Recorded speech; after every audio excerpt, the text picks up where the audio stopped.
Well, people have to remember your feelings have no IQ. Mm. Your emotions have no IQ. And they all know that. So when they keep you emotionally charged, because they keep you linked to your race, they keep you linked to your gender. Identified. That's it. So once you fall into that part of the game, once you remove that out of the chessboard, you take that square out, yeah, that's another loss for them. All right, let's end on this, as we are going a little long. De-identification. That's it. All right. I would say that would be step one. Step one. Get the hell out of that box. This is it's philosophical, it's a little occult, it has to do with almost a meditation technique. That which I can experience, I am not. Okay. Okay, so I have ideas. They're my ideas. Who has the ideas? I have the ideas. Therefore, I am not my ideas. Right. You see what I'm saying? Right. There's a separation there. You have to have there has to be a gap between, like, I can be a Trump supporter and not love this man. Yeah. I don't have to worship him. You don't have to support everything he does. I don't have to agree with this person. Right. Not every single issue am I going to agree on. Right. But at the same time, some of the things he wants to do are things I want done. And Trump supporter is something that I do support Trump, not something that I am. That's and it. It's something that you could stop doing mañana. That's it. That's it. That's the identification. I do not emotionally link myself to any of these people. That's it, dude. They are not my family. That's it. My concern is my group, my That's family, my clan. Perfect. He don't owe me shit, and I don't owe him shit.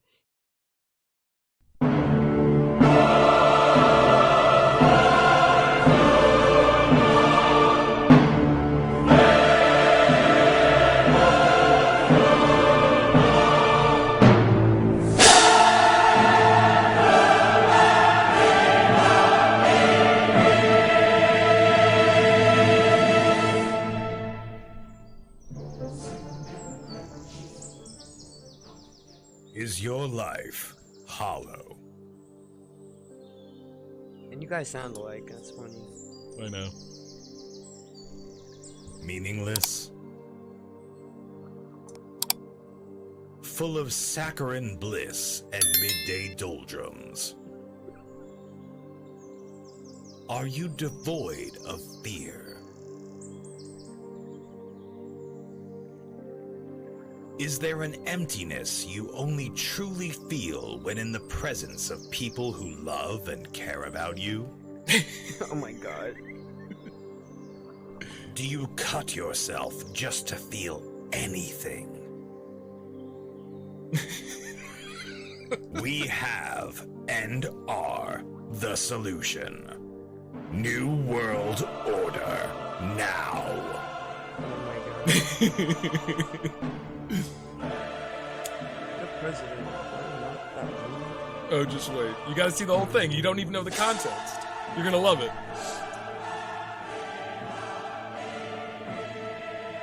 When complacency has broken your spirit, we have the fear you need to motivate you.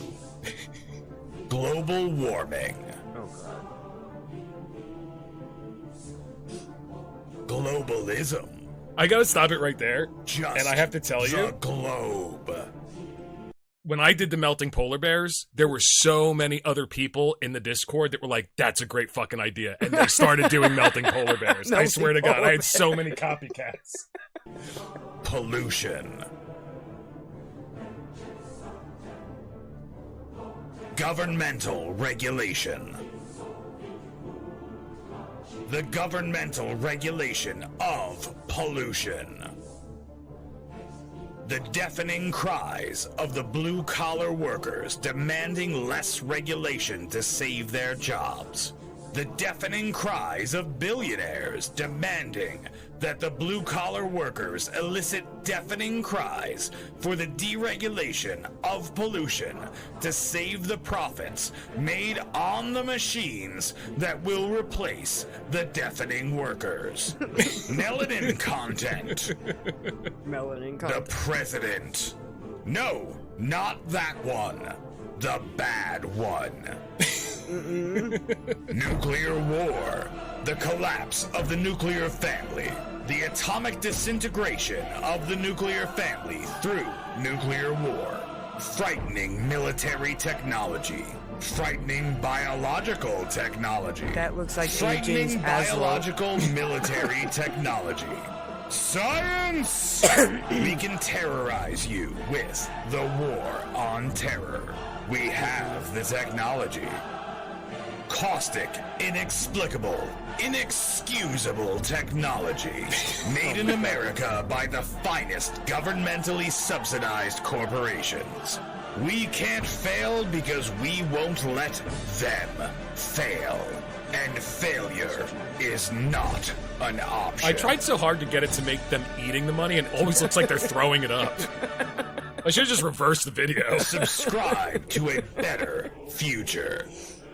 That's funny. Our future. Here's the lizard aliens. Ring the sacred Oh my god, the bell. reptilians. Yes! It There we go. calls us. Okay. It makes us become one doorway. with you. It makes you There's the reptilian become hybrid. one with the future. She was on Be Epstein's Island. notified of the future. The future is inside of you. We are. It gets a little the sexual future. right here. Let Uh-oh. the future inside of you. You. Let us inside of you. Unleash your potential. Unleash the potential for us being inside of you. Don't you want a better future? Your children deserve the money to eat, to grow, to consume. Bring order to the chaos of your life with the chaos of the New World Order. Submit to subscription. Subscription is not voluntary. Subscription non-voluntary. That's great. I can't believe I never showed you that. That's my fault.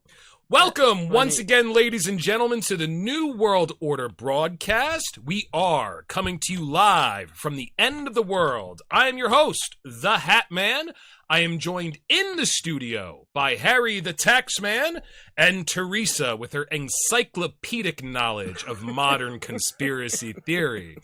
And you'll notice that we are all wearing tinfoil hats because, gosh darn it, Theresa sent us a video today that we were watching before this podcast, and Harry and I became convinced that the CIA definitely has the technology to beam thoughts and emotions into our heads.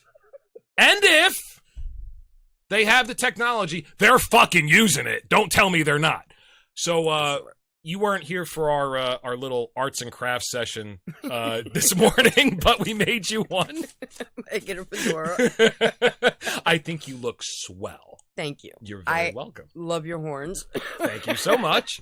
I was kind of going for a satanic cowl, but a Viking helmet works. Viking. I'll call it Viking. I think Harry was going for a soldier of the Kaiser. Where is the Kaiser? Where is the Kaiser? We have to have the Kaiser. Honestly, Kaiser. it looks like you have a dildo on your I head. was gonna say you look like a dickhead, but that's okay. The kid? Dickhead. It looks like if I was of a different persuasion, I'd like to borrow that.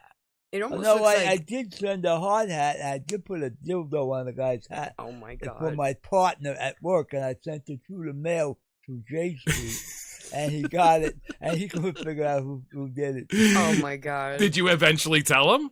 No, but he figured it out sooner or later. he knew. He's like, I bet you it's that guy. Yeah, well, Had to be he was Harry. number one. I was number two guy. Nice. Quite literally in that aspect. Nice. Yeah, it does kind of look like a middle finger, doesn't it? If you look at it the like it. right way, it's like his whole head is one giant middle fucking finger. Yeah. I wish it was bigger. Fuck the system. There you go. Yeah. But I'm gonna put the video up in the show notes. Honestly, I'd love to play pieces of it, but I'm afraid of getting dinged on YouTube. Do you remember the name of the video and the name of the channel? I know the channel is Oompaville, Okay. like little Oompa Loompas. Okay. I can look. Hang on, let me look. Yeah, he's Oompaville, and it's the system that made Oh, no, I Epstein got it possible. ad-free. You can't see the channel. Never mind. So I'm going to put it up in the show notes, though. The video is the system that made Epstein possible. Let's give... I don't know how long this is going to last. I'm very vain. That's okay. I'm so vain. That's okay. My fedora has to be back on my head, like almost every day. I can't believe I made it through our Halloween episode last year wearing a beer bottle costume for the entire podcast. Are you serious? Yeah, were a yeah. beer bottle? Yeah, I was a beer bottle. Oh Yeah, my god. The whole costume, even the beer bottle. The Oh really my fun God. thing is that, the cap wasn't like straight off my head because it's not stuffed, so it was floppy. So every time, I kept dancing my head around when I was making a point like this. I was like, and it just kept bouncing around, and I loved it. So it was like a drunk beer bottle. Oh, I was definitely drunk. Those two reasons. I was already drunk, and the costume was kind of fun when I bounced my head around are the only reasons why I left it on. I'm not sure this is going to And say. had a perfect color up for you. What? Shit brown. Thanks, buddy. What the fuck is that supposed to mean? What the fuck is that supposed to mean? Costume was a shit brown color. Oh my god. Fuck you. I don't know what he means by that, but it doesn't sound good. So let's break down this video a little bit. This is a lot of information that most people don't know, and I don't want to just like run through it, but I kind of, where I want to get to eventually, guys, is like, where do we go from here? Where do the people, and Harry and I spent the entire last episode, I don't know if you watched it. It was called The Muggle Question and the Final Solution. Okay. Yeah, do you know what Muggles are? No. It comes from the Harry Potter universe. That's why I don't know. Okay. Yeah, see, I'm a fucking nerd, so That I was my definitely, kids, I definitely know. Okay. Muggles are the word that's given to non-magical folk. Oh. Yeah. So then I Kinda had a like lot the- of quotes that I borrowed from Hitler about the Jews, and I rewrote them to be about Muggles, and I put Okay. like as the quote "the Hat Man" on the bottom, 1925, and I had a picture of myself in a Nazi uniform. I just Oh took my my head and God. put it on Hitler's head. I thought it was funny. I thought I was making a good point. But as far as, if you are disenfranchised, which pretty much everybody is if you're not in the investor class, and I mean elite investor class. Yeah. What can they do? What do they do? So that's where I want to go, but we do have to break down the video. First of all, the video starts off with the conspiracy theory around J.P. Morgan and the Titanic. Yeah. Harry, I know that you are very familiar. God damn it, I got to close your iris a little bit. Your camera's way overexposed. All right, that's good for next time. I know that you're very familiar with this conspiracy theory, Yeah. so why don't you break it down for us? Well, what happened was the bankers There it goes. had set this up years ago. It's like setting up a little cancer, and they started in 1907 with the Depression, and then they had the central banks, and they kind of bit by bit bought the politicians. We're talking about the Panic of 1907 specifically. Right. And it was a thing that to control the money, they had to create a situation, and they had to kind of blackmail the politicians. Now, the conspiracy theory is that J.P. Morgan's company did, in actuality, own the Titanic. Yeah. J.P. Morgan owned the Titanic through a holding company, and he had a seat on the ship, but he decided not to go last minute. Right. And the conspiracy theory is the three people who did go that are of consequence. They were against J.P. Morgan and his situation, and it sounded like maybe J.P. Morgan put the iceberg in front of the ship. Or maybe there was an Well said. accident on the ship that they didn't want they wanted to hit the iceberg. Right. And they don't care how many people they take down with them. But Right. these three people from England was going to destroy the idea of the Federal Reserve. The Federal Reserve. So the conspiracy theory is that J.P. Morgan canceled his ticket last minute, and the three people who were very wealthy financiers, captains of industry that were against the creation of the Federal Reserve in the United States were on the Titanic when it went down, and a lot of people think that J.P. Morgan had something to do with that because he really wanted the Federal Reserve to be put in place. This video is one great. name, Astor. Yeah, That's the only one I know off the top of my head. I can't remember the other two. I didn't remember them either, and I should have typed them up here for my notes, but I don't think names are of consequence. Who needs the details? I just need to see it from the 20,000-foot view. Yeah. But there is evidence to the contrary. So the video starts out that way. Yeah, now, he let you know one of them actually campaigned for it. Mm-hmm. And he was one of the guys that died. And one of the guys that campaigned for it died with the other two. It seemed at one point they all wanted a central bank of some sort. Yeah.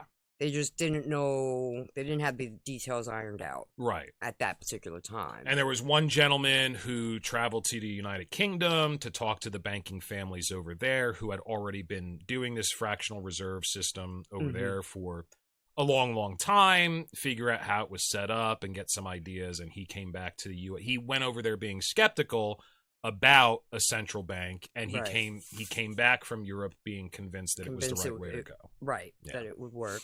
Yeah. Well, at least for the banking class. At least for the banking class. It always works for the banking class. It seems like for a while it worked out just fine, but we'll get into that.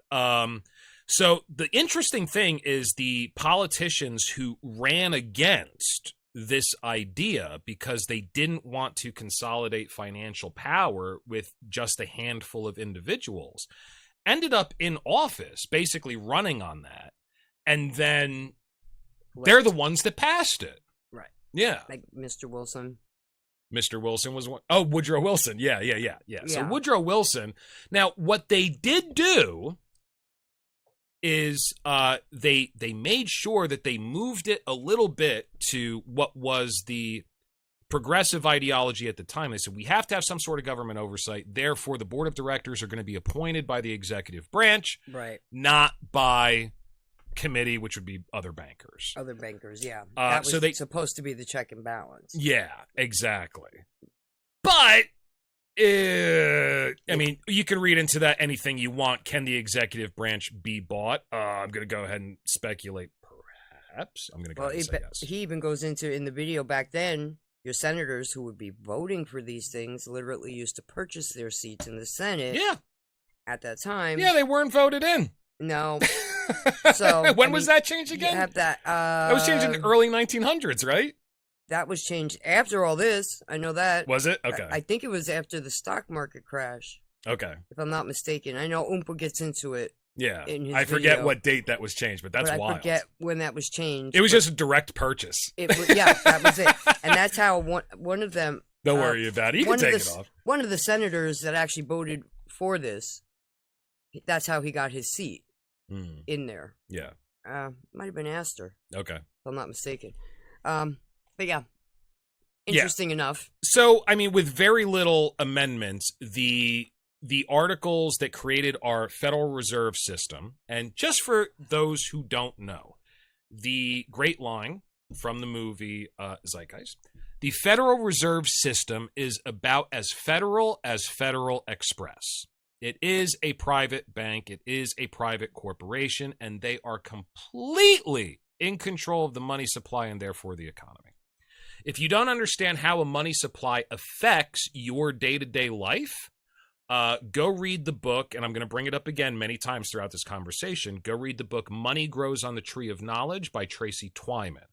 And Harry, I think Talking Head and I did a podcast on that a year or two ago called Money Grows on the Tree of Knowledge. But definitely read the book. But Harry, you also know what these gentlemen did in order to draft this bill. Tell us a little bit about Jekyll Island. Jekyll Island is a vacation place for very rich people and politicians. What they did, it was a little sporting club, and they went down by railroad using different names. Well, they called it the First Names Club. First Names Yeah, Club. that way The none duck of hunt. none of their servants would be able to know that which they man, were which powerful, influential, Right. affluent families. And it was like 1911 that they started with this, and it took 2 years to form it. And in that 2 years, they managed to have the congressmen go away for Christmas holiday and only say that it was voted in by a guy named Knox.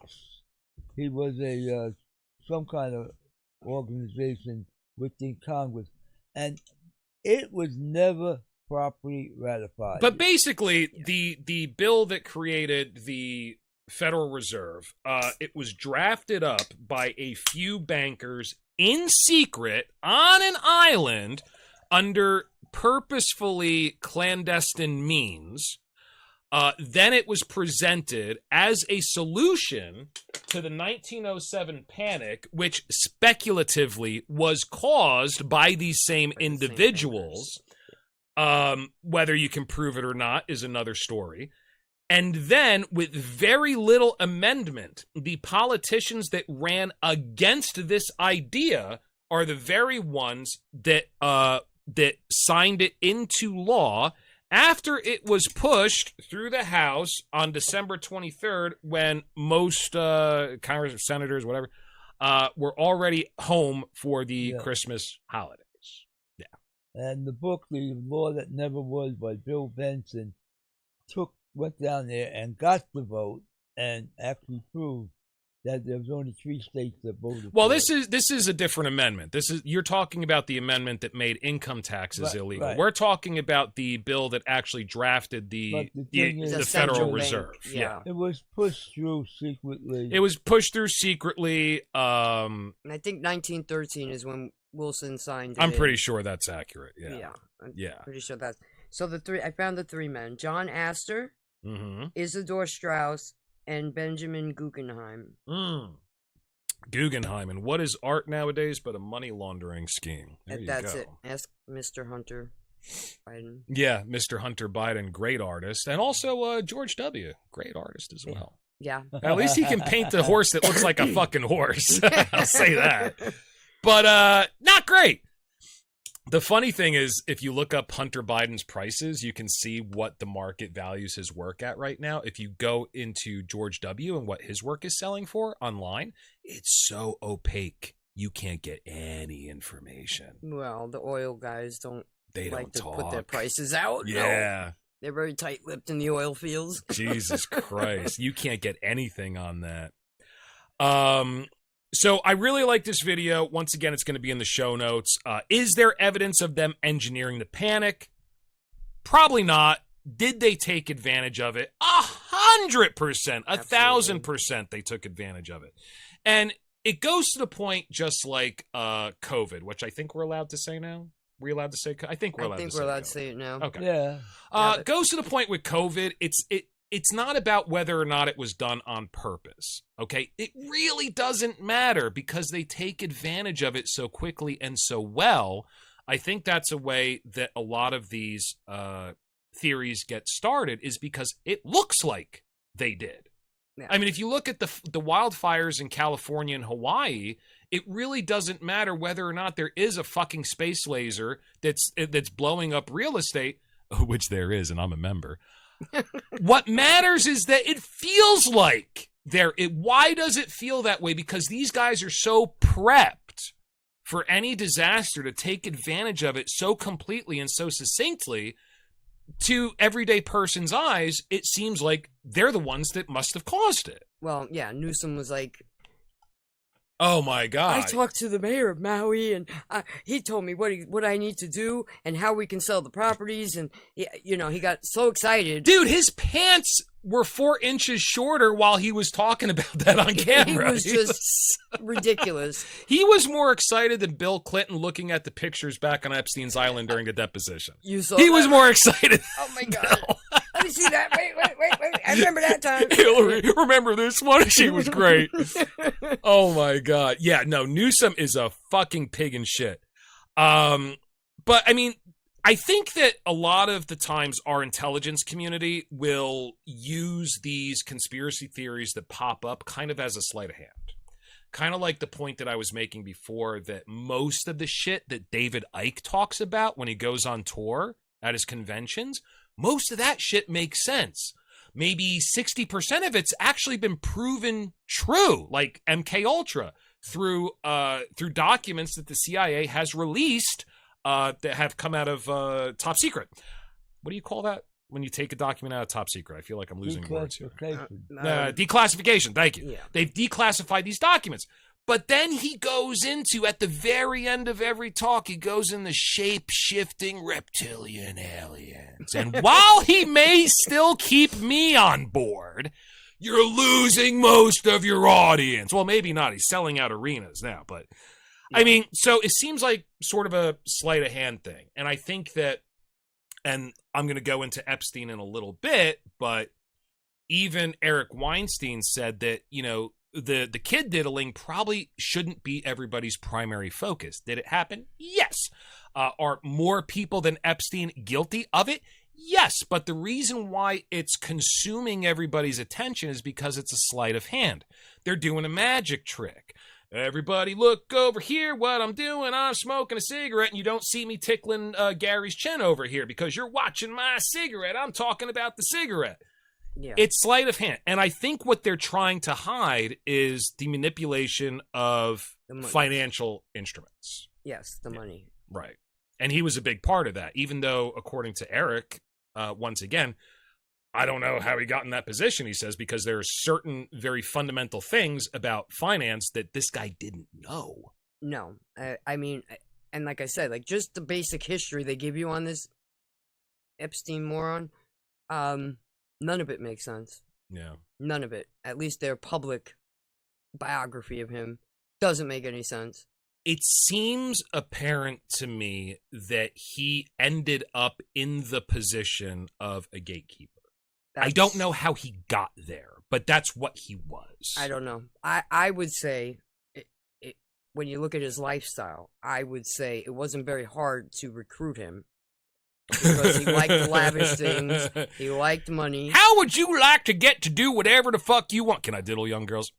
Yeah, just keep it quiet. That's it. Yeah. Just make sure hired. Make sure you pay him good. Sold. Well, it's like I saw a video right before I came down, and it's the Epstein survivor coming out, and she's got a big binder, and she's got all these Post-it notes. And okay. I just met with Todd Blanche, and he's like, get to the point. Okay, yeah, why don't you survivors finally get to the point? You have that big binder. You have the names. Just list them. Yeah. Go before Congress and list them. It's starting to look like a little bit like a dog and pony show. That's what it seems like to me. Just like the whole UFO thing. Same fucking thing. It's the same thing. Here's Epstein. Focus on this. Mm-hmm. Don't worry about the money laundering. Don't worry about how we play with the markets. Everybody's skipping over those in the files, the Epstein files. There are a few people on the internet here and there that actually pick up on it. Like, while you guys are talking about the food, the pizza, the hot dogs, the grape soda, this guy's talking about moving 100 million over to Ukraine and then taking this and moving it over here. And let's destroy this. Let's start the Arab Spring. Like, how did Epstein get control over that? That's where the questions need to be. But do you think he was kind of like a new generation's Smedley Butler? I don't think he was that smart. I don't give him a lot of credit. No, in that neither regard. do I. I think he was just set up as like a paper, like not a paper tiger. That's a different thing. But like, he was a king with a paper crown, and he was just there at the gate. That's it. He was, I believe, looking into it. I told you, I actually believe he was recruited as a honeypotter. Yeah, by Ghislaine. Yeah. That's my opinion. Yeah, follow the women. That's it. Always follow the women. Always follow the women. Mm-hmm. But that's what it's starting And to whose look like. family actually comes from power. Hers, not his. Hers, right. Yeah. Right. Because then when you listen to his brother, Mark Epstein. I didn't even know he fucking had a brother. Shows you how much I know. Yeah, he's the one who demanded the private autopsy. He didn't believe the official story. Oh. Okay. Yeah, he didn't think his brother did all that. He's like, Interesting. my brother was excited about bail. I don't think he would have done all that. You know? Yeah. So he had that guy, Baden, come in, Michael Baden, who was this famous pathologist, and he did a private autopsy on Epstein. He said it looked like strangulation. It didn't look like, Of course. The asphyxiation. bruising was close to the jawline. It Mhm. doesn't. Yeah, exactly. He breaks the whole thing down. But I think on paper, Well, I mean, that hey, was his job. Show of Honeypot. hands, who in this studio right now thinks that Jeffrey Epstein killed himself? Raise your hand. Exactly. Yeah. I don't see any hands. Nah, No. nah. No. Not even the models. Yeah. Nobody's got their hands If up. they agree. They we're in agree with trouble. us. Yeah. Right. They can't speak. Yeah. Right. So then, really cool thing that he does is he takes the creation of the Federal Reserve and he brings it forward in time. So first of all, fractional reserve means that if you get $100 in deposits as a bank, you are allowed to loan out 90 of those dollars. So you only have to have 10% of your liabilities Mhm. in the vault. That's what fractional reserve banking is supposed to be. Now, the government, the only way they can make money is by borrowing money from the Federal Reserve at interest. And as it stands today, all of your income taxes, most of which are illegal, right, Harry? Yep. That is the amendment that was never properly Right. ratified.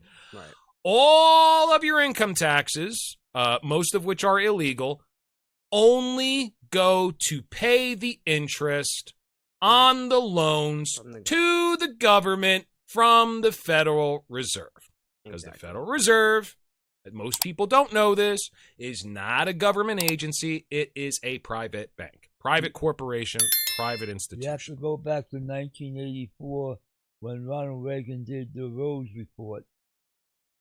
What was the That's- Rose Report? Yeah, that's when he said, not one thin dime goes to pay off the debt. It all goes to the interest Right. Interest of the on debt. the thing. And that's what President Reagan said in 84. Right. Then he goes on to show now when the Federal Reserve was created, a couple of other things happened. The American dollar, because of the strength of our economy, I'm assuming, was made the standard currency of the World Bank and the IMF, the International Monetary Fund. The American dollar was backed by gold. Therefore, the entire world's wealth was linked to the gold reserves of the United States. Now, little thing happens called Vietnam. And some dude from the UK comes along to the US and goes, hey, on behalf of the UK, I would like to trade in $3 billion worth of US promissory notes for gold.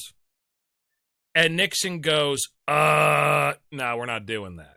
So in 1971, the American dollar was temporarily taken off the gold standard because there was double the amounts of global liabilities as we had gold reserve assets.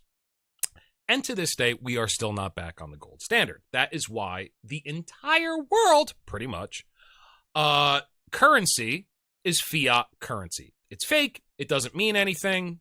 Promises between people, handshakes. Well, I promise you this. Oh, I promise you that. It's all a bunch of IOUs. Money doesn't mean anything. Every piece of paper you have in your pocket does not represent wealth. No. Every dollar you have in your pocket represents debt. Every dollar you have in your pocket is owed to somebody else, and if you trace who it's owed to, all the way down the line, it ends back at the Federal Reserve. They own money. You have labor. They want you to work. You work. They give you money that they create out of thin air, and it's worse than you think. We'll get to that. Now, since 1971, this is huge. The dollar has lost 87% of its value.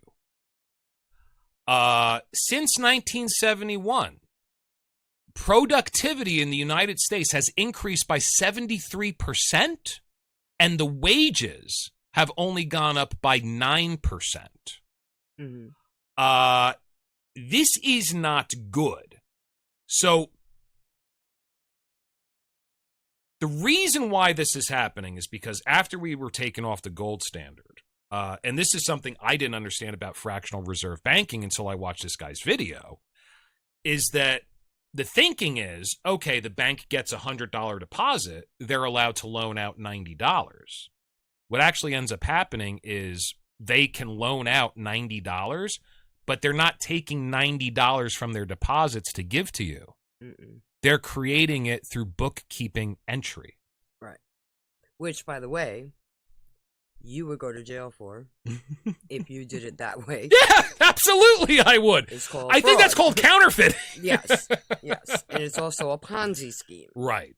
I'm going to borrow from Peter to pay Paul. Right. And then Michael can come back later and pay me off. Right. Right. It's like loan sharking.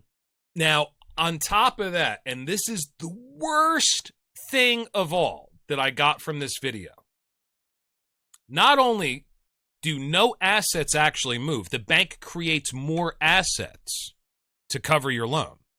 So I give the bank $100. They're allowed to loan $90. Theresa, you come to the bank and you say, I need a $90 loan. They say, cool. They create on paper a $90 liability in their ledger and a $90 asset in your ledger. That's all that happens. Nothing happens to that $100 at all. Now, when you pay back that $90 loan at interest, the only thing that happens is the $90 on their liability side gets crossed off, and the $90 on your asset side gets crossed off. That's it. New money was created. The only new money in our economy that's ever created is interest, and all of the interest starts off in the pockets of the banker. The banker! Yes. Well, if you follow Mandela effects, Monopoly guy used to have a monocle, but never had a monocle. Right. So he never had money, but he always has money. So there you go. There you go. There you go. I like that. That's a good simile. Never had a penny. That's really good. He's rich as hell, right? Yeah. Well, it's like Rockefeller said. He said, I don't own any of the money. I just control it. That's it. Yeah. That's it. Yeah. I mean, who, and what was the other quote from Rockefeller? Show me who in a nation controls the money, and I care not who makes its laws. That was Rothschild back in... That was Rothschild. That's right. Rothschild, he told the King of England to put any buffoon on that throne. I'll control the money. I'll control the country. Exactly. So if all new money starts out, all new money that's created in our economy starts out as a banker's profit, until they spend it, it does not enter the economy. Right. They have to spend it first. Right. So, since the investor class doesn't spend much, they invest. Without perpetual credit expansion, you wonder why we have cheap credit in this country? Here's why. Because in theory, without perpetual credit expansion, the money supply shrinks. And there's two ways to destroy a civilization. Back in the olden days, we're talking like Rome, we're talking, what's the fucking Middle Eastern, Persia, all right? The way to destroy a civilization, they don't have any more money. And you can read about this in Tracy Twyman's book, which I highly recommend, Money Grows on the Tree of Knowledge. That's the way old nations fell. they got all this silver coinage from some deal, and then they spent it all on these luxuries, and then there was no money supply. When there's no money supply, shit stops happening because barter is a far less profitable system. Mm-hmm. You got to have the fucking boar there to trade with the guy instead of a few coins in your pocket. It's hard. That's it. So nowadays, the way that you destroy a civilization is through inflation. You still have you have more money than you've ever had, but it's not worth anything. That's it. Yeah. So in theory, it's kind of the same thing. It's just, two sides of the same coin. Guess where we're headed? So, without perpetual credit expansion, the money supply shrinks, so they have to keep giving you cheap credit. Otherwise, there's no money, which is one way a civilization collapses. So we opt for the other one. Inflation, which is the other way a civilization collapses. Which is taxation without representation. Because that's all inflation Inflation really is a hidden tax. That's all it is. Now, the reason why it's a hidden tax is because the investor class is never touched by inflation. No. And I talk to Harry about this all the time. The reason why the investor class isn't hit by inflation is because the valuation of their investments keeps up with inflation. Now, this guy laid it out better. I like the way this guy laid it out in the video. This makes more sense. Is because if the new money that's created is first in the banker's pocket, it takes a long time before it gets out into the non-investor class. We're not talking poor people. Whenever I say poor people in this conversation, we're talking about people who earn a living by working. Right. If you do that, if you're trading labor for money, you're poor. You're, anything under, I don't know, 100 million nowadays. Which is why they had to have the women's liberation, because now you got to get the women out to work. Even too. Rockefeller said the reason why we did the new Rockefeller, the one who was around in the 80s. He goes, the reason why we did that, we created that. We did that because we realized there was half the population we couldn't tax. That's it. That's all it was for. Yeah. We just wanted them to work. And I call it out all the time. I say, any woman who dates a person long term, who eventually doesn't want to settle down, get the house with the picket fence and a couple kids running around, is lying to you. At some point, that's what they're after. They figure they're going to have their profession. We're going to climb the ladder. We're going to do what we can. And then at some point, that's going to be the ultimate goal. That's what they work for. We're painting with a broad brush, but if we're painting with a broad brush, I agree with you. I think that's what most women want. That's what they want at the core, because that's why they want to date the affluential men. Exactly. Because they don't want to have to work at some point. Sure. I don't give a shit what woman Are there exceptions to the rule? Absolutely. Should they be allowed to work? Absolutely. Should they be discriminated against in the workplace? Absolutely not. I mean, as long as they're given good head. No, that was a joke. No, they absolutely, every single individual should be able to do exactly whatever the fuck they want. That's it.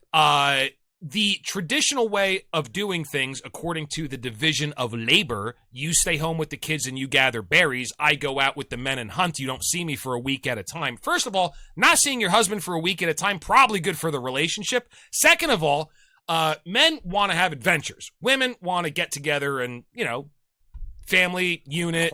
A lot of historians think that speech was invented by women gathering in groups, gathering, berries and shit before agriculture. They needed to figure out a way to communicate and gossip with each other. That's probably true. Most of the women I met, that's probably true. But anyway, everybody should be able to do, in my opinion, whatever they want. But I really love lipstick feminism. Because it's kind of like, hey, you don't get to tell me that I should want certain things. This is what I fucking want. Fuck you. I want to get married and have kids and, have somebody who provides for the family. Yeah. I mean, you can look at a woman like Hillary. Her ambitions were obviously outside of that. She's not going to be a housewife. No. No. Her ambitions were definitely outside of that. Which is why they have one. And that's why his hormone drive is the way it is. And he's got to run around and get it fulfilled. But... Yeah. Which I don't blame Willie. I don't blame... Well, I blame Willie for a few things, trust me. You go home to that, Yeah. Well, yeah. Well, Hillary, I love you, baby. Dude, you were hot back in the. I love those glasses you had when you came out of college. Oh my God.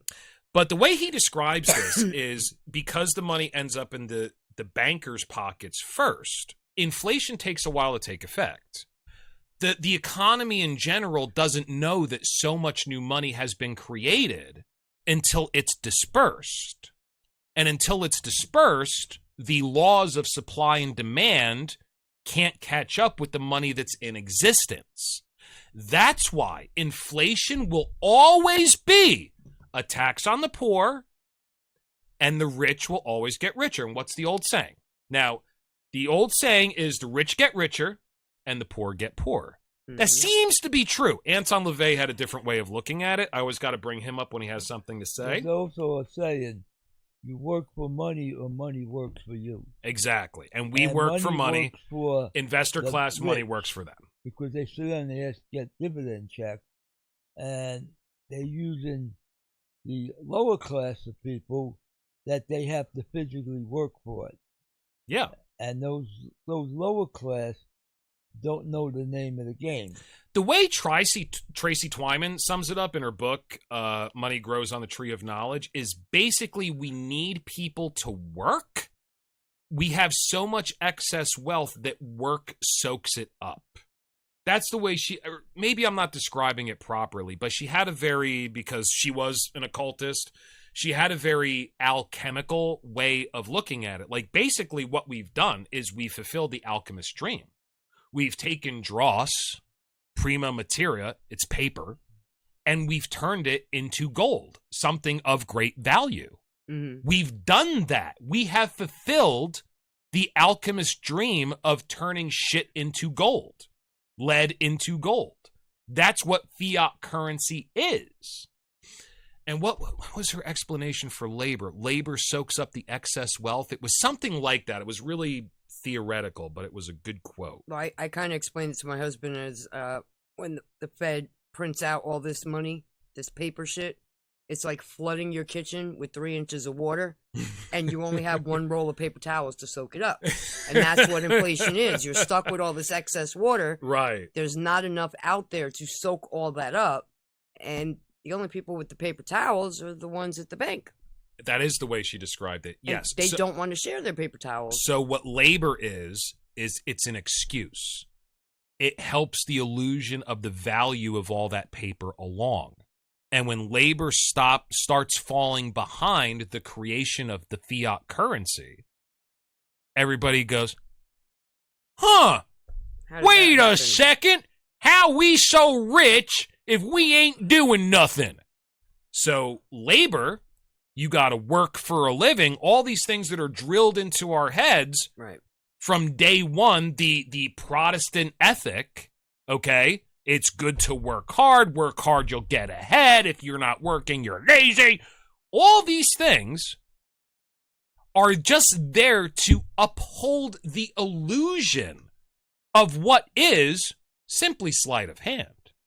It's all fugazi. Well, it's probably why everybody gets confused when Elon Musk says, when AI and robots take over, you can have a high income and stay home and do nothing. Right. And everybody's like glazed over. Like they get that glazed donut look like, what is he talking about? Well, we have to work to earn the money. Exactly. No. That's not the way it works anymore. No, the money is there to be soaked up. You just have to know how to soak it up. Right.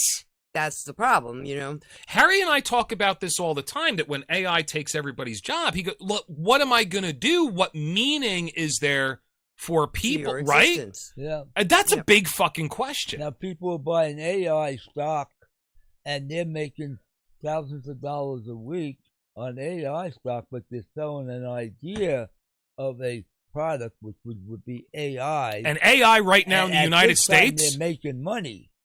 But AI is losing money left and right. It's a huge bubble right now. Yeah, and when that pops, a lot of people go, that will be like Germany, but the German mark became worth nothing. Yeah. Yes. They devalue it every 4 hours. You had a wheelbarrow full of money for a loaf of bread. Yeah, and they were burning it. They were literally they were burning it burning To it stay warm. warm. Warm Yeah, now. burning money. Yeah. burning money to stay warm. Yeah.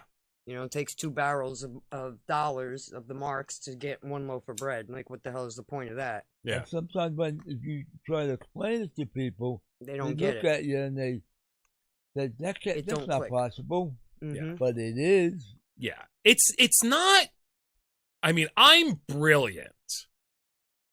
I have to give myself, but it's not that complicated. I mean, we're just going over the fundamentals here. Anybody can get this. It's a game. It's a scam. You're being fucked. You're a slave. Really, that's all you have to know. But I think as far as meaning goes, that's important. And that's something I didn't really think of until Harry brought it up with me when we were talking about AI all the time when we first started this podcast, because I saw the writing on the walls. You're not going to have to work very soon, and it's going to become apparent. Mhm. Apparent. Everybody's job is going to be a shit job. It's becoming slowly apparent to the American working class person that his job is unnecessary, that it's just there for show. Right. And he loses something in his soul, or hers, in their soul, when they start to realize that and they don't want to face it. But it's true. The whole fucking show, The Office, was based on that. The comedy of having a worthless job. Right. And all the hijinks they get into in the office because they know their fucking jobs are worthless. Exactly. So if you don't have to work, but, you know, everybody's so ingrained in this, I'm calling it the Protestant ethic. I think that's where it comes from. I could be mislabeling it. If so, I apologize. I enjoy shitting on religion. Don't blame me. I'm a child of the divorce. However,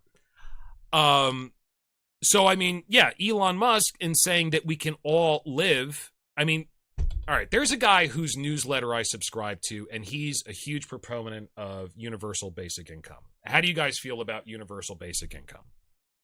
I think we kind of live under that. A lot of people live under that already.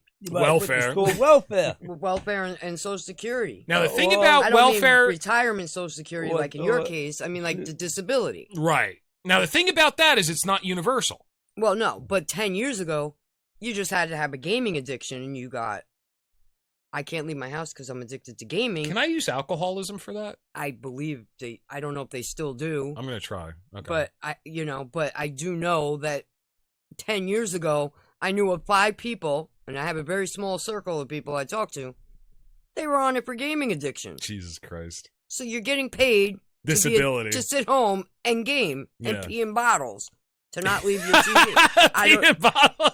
Yeah, that was something going on for a minute there. You reminded me of the South Park episode of World of Warcraft. You ever see that? Where Cartman's like, "Mom, bag!" And she puts a bag under his ass, and he just lets one out while he's gaming, and it splashes in her face, and she looks in the bag, and goes, "Ooh, that's my big boy." She just takes it away. But that's what gamers have turned into. Yeah, pretty much. You know, I mean, I don't know. Is it But possible? it's not universal, is my point. And that's this guy's point. If we're gonna have, and the way that he looks at it in his newsletter is, look at it this way. For generations and generations, you and your ancestors have been working in this great experiment. None of us have any stake in it. This would kind of be like a dividend. Mhm. Hey, we have accomplished a society in which you no longer have to work. Congratulations, here's your dividend. That's the way he looks at it. But it has to be universal. As soon as there are any strings on it, that's just the government playing puppeteer again. Again, it's like civil service. It's nothing but socialized welfare. There you go. employment. Exactly. I know because I've been in it. That's where you got your fucking pension from. That's where I got my pension from. I don't blame There you you. But They didn't 100%. do anything for the subway for 13 years and was falling apart. And they said, we have to do something. We got to hire masons now. The system's falling apart. So I got my job. And the best part about it, it was on my birthday. Oh, there you go. Happy birthday to you. Well, happy birthday to me. Yeah, but didn't you take like a $10 an hour pay cut? A $9 an hour pay cut from $14 an hour down to $5.50 In what year? in 73. Oh, That's 73, that was a lot of money. huge. I That's went down from huge. That's a lot of money. $1,100 a week to like $260.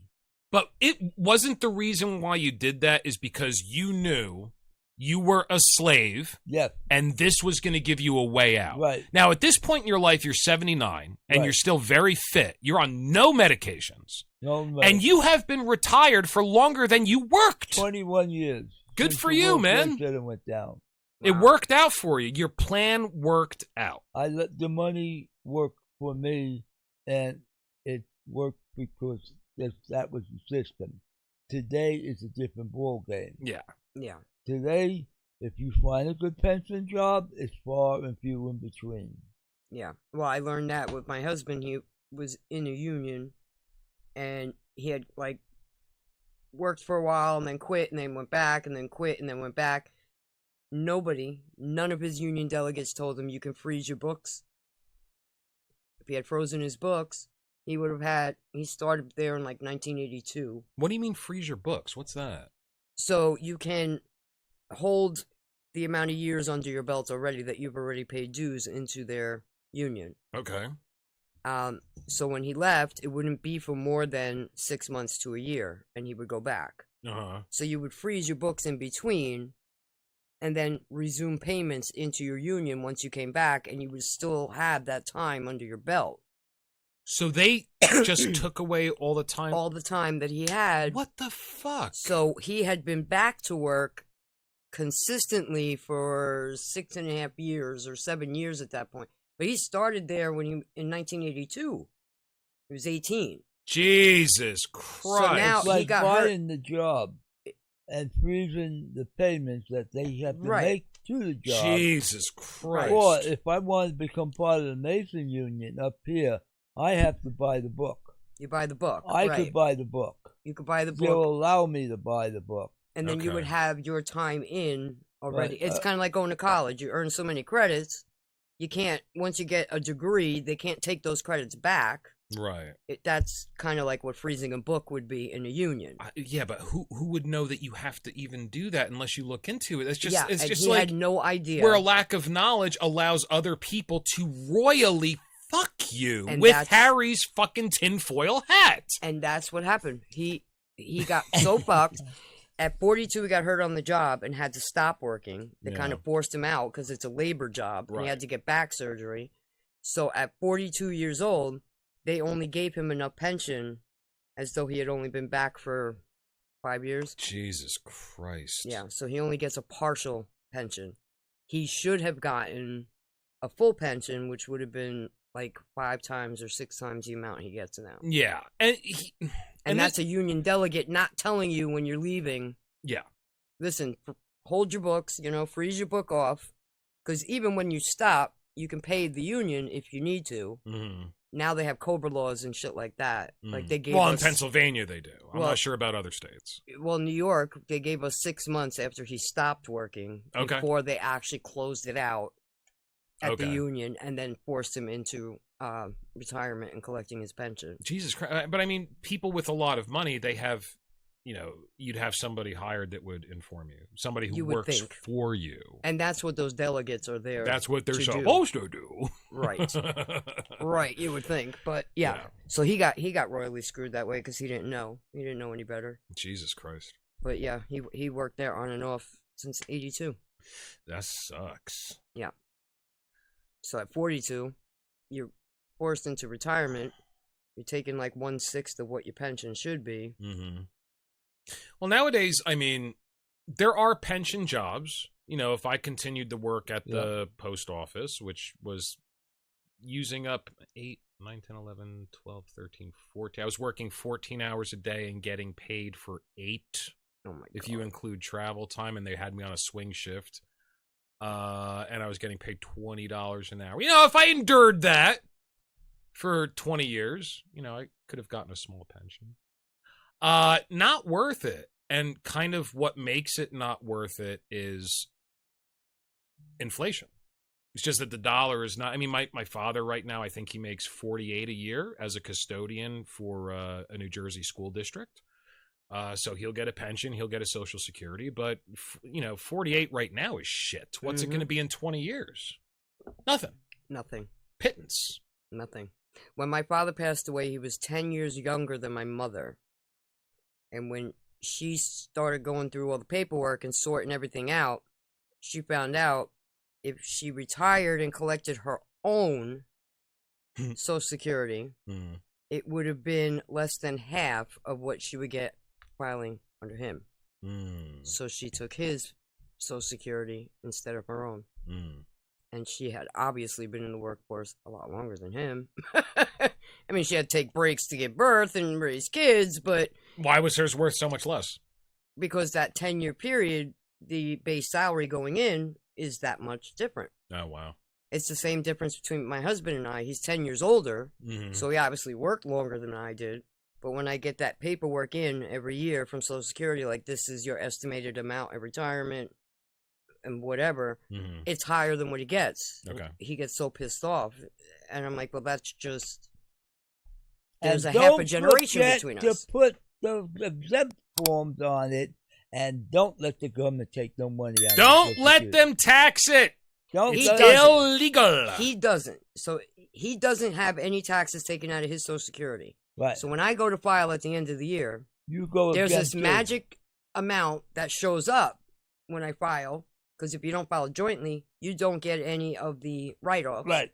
So as soon as I put that on, all of a sudden there's this magic almost $30,000 a year. So the government makes me pay a portion towards that. So they take away what they're going to pay me back.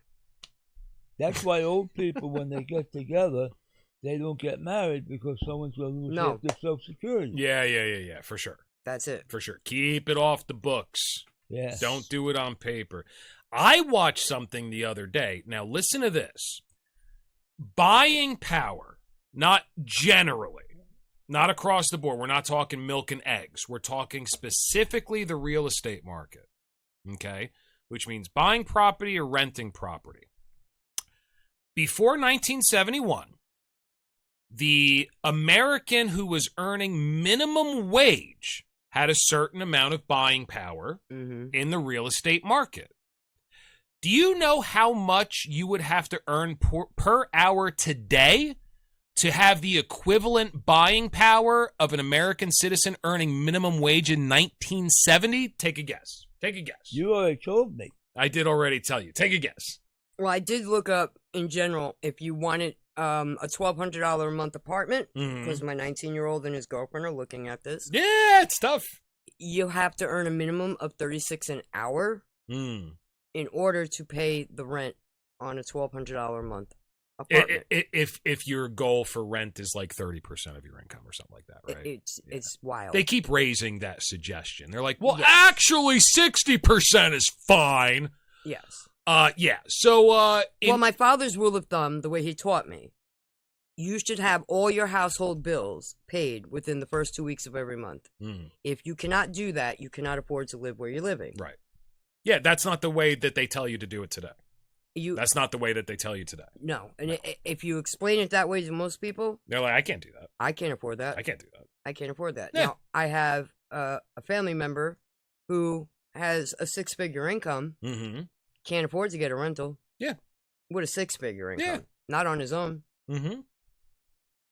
Mind-boggling. I would argue maybe you have expensive taste. However, just owning a new car is going to be $1,000 a month, nowadays. Minimum. With insurance and your car payments. So there's that. A few years ago, it wasn't quite that much. But yeah, I always say in order to live comfortably as a human being, nowadays, being able to buy what you want without worrying about it too much, go out to eat a couple times a week, take a couple of vacations every year, you're looking at $250. Yeah. In most areas of the country. Now, where there is actually employment. I had, as you know, 1 million kids. When I had the older 4, because they were like in a cluster, I used to be able to Did you give birth to litters? Is that what happened? You know, sometimes I think to myself, it probably would have been easier if they were like multiple births and I only had a couple, multiple births. Yeah. I mean, you only got two. Yeah. I was either pregnant or chasing a toddler, or we call those Irish twins in my family. Yeah. Yeah. Yeah. I had a couple of them. Right. But the older four, I was able to do so much more with one income, and it's mind-boggling. Yeah. Mind-boggling. Yeah. And I used to smoke the most expensive brand of cigarette. Because you liked it. Fuck it. You got the money. Newports, I smoke Newport hundreds. My God, nowadays those are like $15 a pack. I won't even touch them. Can't even go near them. Yeah. Can't even spit in that direction. It's just mind-boggling to me. I just don't understand it. So to answer the question, in order to have equivalent buying power in the real estate market today that an American citizen earning minimum wage had in 1970, you would have to be earning $66 per hour. That's insanity. $66 an hour. How much is that a year? I want to know. Let's ask Siri. It's math Siri. to math. What's 66 times 40 times 52?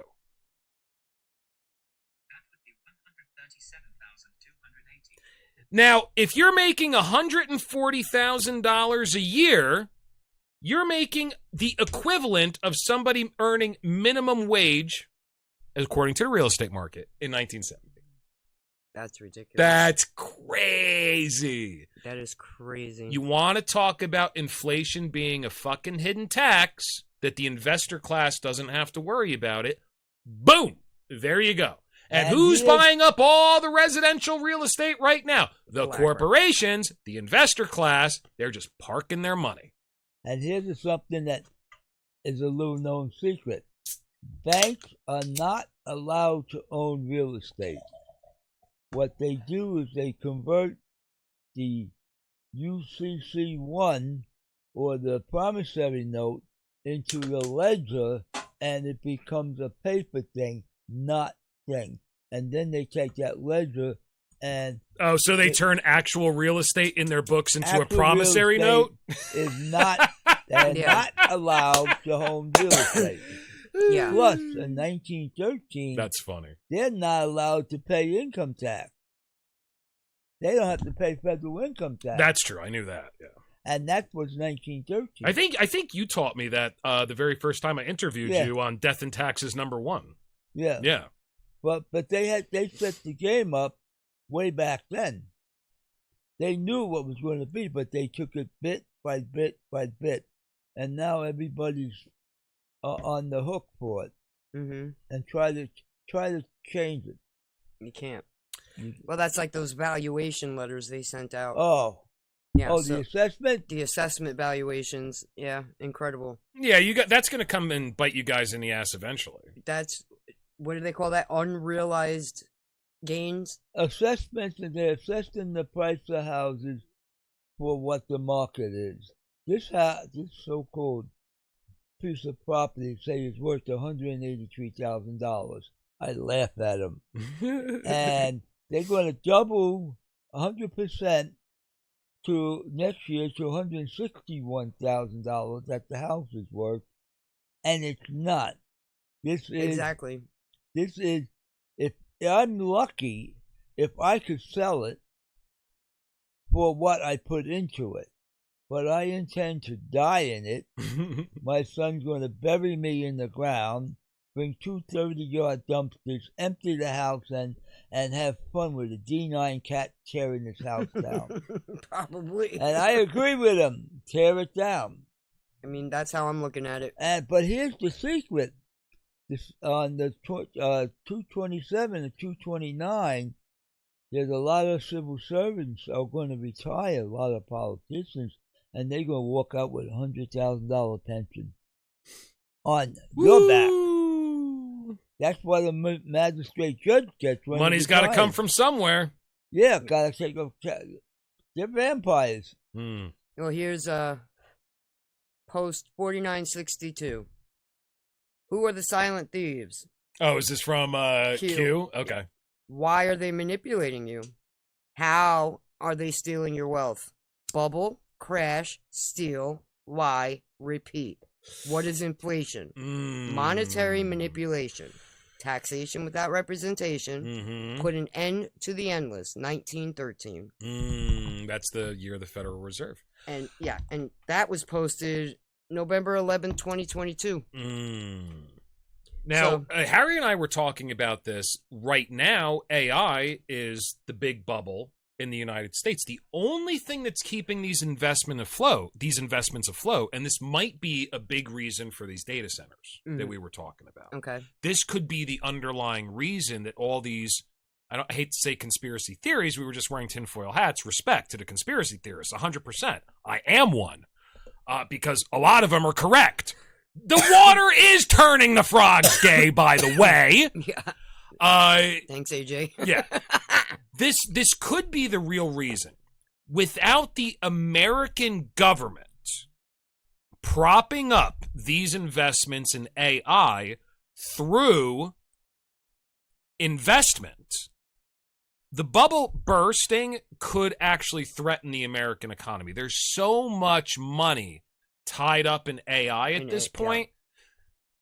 Yeah. If another bubble bursts, like what happened in 2008, let's say AI and real estate, which I also think right now is a bubble. It's a bubble. For sure. You can't have this many houses with nobody living in them without it being a bubble. It's just common sense to me. I don't know. It's got to burst eventually. If, let's say, AI and real estate burst at the same time, oh, fuck, what are we going to do? Now, the only thing that's keeping the American economy afloat is the petrodollar. It's the IMF and the World Bank. Right. If the IMF and the World Bank decide to disacquire, sell off, go in the loan. In other words, we're no longer basing our monetary standard on the U.S. dollar. We're investing in the yen. Okay? The only thing that's going to hold America up is our actual gold reserves. And there's a lot of people that say that's all long There's gone. no That's gold in been Fort stolen. Knox. It's been stolen. Yeah. Yeah. So if the IMF and the World Bank decide the American dollar is no longer the standard, and we've already been removed off the AAA rating, okay? We no longer have the highest credit rating as far as the world is concerned. Right.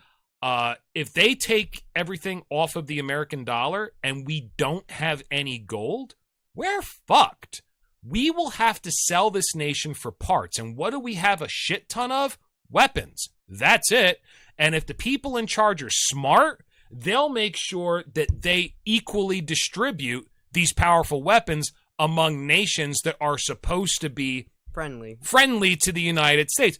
But have we seen that in the past? No, we haven't. I would much rather America not go through a slow decay. I think that's boring. I would like to see some shit hit the fan. Personally. Well, I think this election year, this midterm cycle, there's a bunch of pieces moving all at the same time. And it's the perfect shitstorm at this moment. I think we're going to see the bubble burst. Which one? Within the next year. You talking about real estate or AI? I'm talking about financial. Just financial in general. In general. Too much wealth in the hands of too few people. It's gonna. Can that be a bubble? It has to be a bubble. I don't think that can be a bubble. That's a breeding ground for revolution and civil unrest. But it's not a bubble. I think we're going to see civil unrest. Yeah. That's definitely coming. That's where I was going to go with this. Yes, that's definitely in the horizon, for sure. 1,000%. Yeah, I mean, we say we're trying to beat out China with the AI. It's bullshit. We prove that. Have 100 times more AI than they do. We have over 5,000 huge data centers right now. Second place, not China, guys. It's Germany with 500. Right. We have 5,000, and we have 3,000 new ones that the federal government is dumping a shitload of money to have built, one of which is bigger than Manhattan. That looks like propping up the economy to me, now that I'm thinking about it. Well, listen, if you listen to Larry Fink... Why would I do that? BlackRock executive. It's funny. It's always a black rock, a black square, a black Think. whatever. I know. And he's Fink. I mean, they always rub it Oh, right. by the way, the Bin Ladens, they're not the construction company. It's a different family with the same name, according to somebody who commented on our video, and I'm pretty sure I remember hearing that before. I just want to let you know. Okay. Yeah. Well, that's what they were saying. He was, but anyway, go ahead. there's also a whole thing about him. I have to look up and send you. But anyway, I He's a just CIA wanted to throw that out He was a there. CIA asset. Yeah. Timothy something. See what you come up with. But Larry Fink is asking the American people to dump their retirements, their savings, and their assets into backing American AI now. You know what he's basically asking you to do under threat from China? Yeah. He's basically saying, guys, this is like the financial crisis of 2008. We fucked up again. You mind lending us Give some us some money? money. Which we will never pay back. Right. Oh my God. Yes, he's Dude, are you actually- serious? Yes, he actually that was a few months ago. What? The balls on these people. Well, that's the problem. I don't think any of them actually have testicles, but that's another whole story. for I another whole disagree. day. I'm surprised each one of these people doesn't have a wheelbarrow in front of them to carry them around. I mean, I could never do that. How could I do that? I'm ashamed when I have to borrow money to get my car fixed. thank you. Okay? And I Thank you. decided, rather than do that, I'm going to watch a video and replace the inner and outer tire rods on both wheels myself. And I did. There you Because go. I'm ashamed I can't afford to get it done. These people have the balls Yes. to go to the American people and say, China's going to destroy us if you don't give us all your money. Right. And by the way, when you do retire, we're not going to pay any of that back. No, you won't even have Social Security because What we the already stole all that money. fuck? So AI is going to take all your jobs. Please finance it. And by the way, UBI, no, we can't do that. You guys wouldn't do anything. that's it. Holy shit, the balls. Yes. All right, As- if you don't want to say balls, let's say gall. The gall. The gall. I'll say that. The audacity. of Yeah. these motherfuckers. You're buying up all the real estate. You're buying up all the farmland. You're buying up all the community. Wow. And now you want us to pay for it right out of our pocket. Fink. Not even trying to be underhanded about it. Holy shit. Dump everything into it. Invest in America's future. That's his goal. There is here. no future. Not the way these motherfuckers run No, it. what There they is no what future. they're asking for is a bloody ass revolution. You know what I'm not hearing anymore? About the 2035 crash of the Social Security fund. They ain't talking about that no more. The well's dry. I didn't know anything about that, but yeah. I don't want to go too deep on a sidetrack because we have a tendency to do that. But Byron Daniels, who was in banking and finance, who happens to be a rep from Florida, has been crying about it since he got into office. Like, look, 2035, you're broke. There's no Social Security. What are we going to give all these retirees? Theresa, I'm only a few years younger than you. Can I tell you the mailings that I've been getting from the federal government about Social Security since I've been 20 years, literally 20 years old? Every few years. Now, this stopped like 20 years ago. No, how old am I? Stopped about 10 years ago. 450 years old. Shut up. I'm talking about this incarnation. Now, before I steal a new body, I will have Social Security. What they've been sending me since I've been 20, seriously, little color flyer, trifold, printed both sides, 10 weight paper, full color, laminated. You will not have Social Security by the time you retire. You need to make other plans. Invest in an IRA. Play the stock market. Oh. Make sure you get a good broker. Now, I don't know what you've been getting in the mail about Social Security. I've been getting that since I was 20. Okay, so I get some of those because. And what's the difference between 6 fucking years? I was working. I had a job. I was W-2. I got some of them when I was involved with 401ks. I would get a lot of those investment things. Oh, so you got flyers telling you that their Social Security is bunk? Yeah, Okay. that I should move my money to IRAs and all right. blah blah blah. But that, And these were from the federal government. This wasn't an advertisement that I mistook No. This was from the federal government. Yes, during the George Bush era, towards the tail end of his reign. Yeah, I think the first one I got, I was pushing it. 20. That was the year 2000. That makes sense. Yeah, so they started pushing it during Bush. Yeah, somewhere around there. So they were sounding an alarm.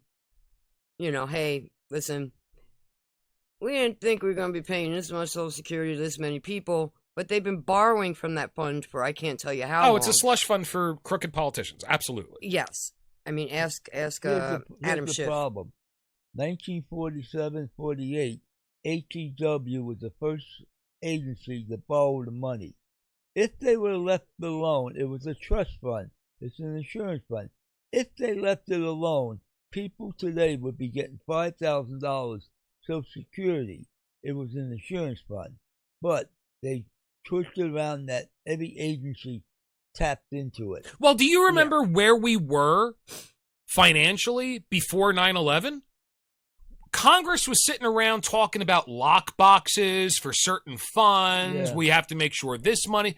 It was a surplus. We got all this money. We need to make sure this is protected and that's protected. You watch C-SPAN, that's all you saw, talking about these lock boxes. Yep. All of a sudden, the World Trade Center comes tumbling down and everybody's tune changes. And that is what the bankers want, because money that doesn't move doesn't earn them profit.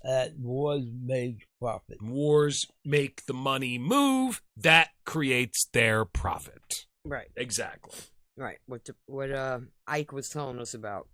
Dwight D. Eisenhower, when he was telling us about. Oh, when you talk about the military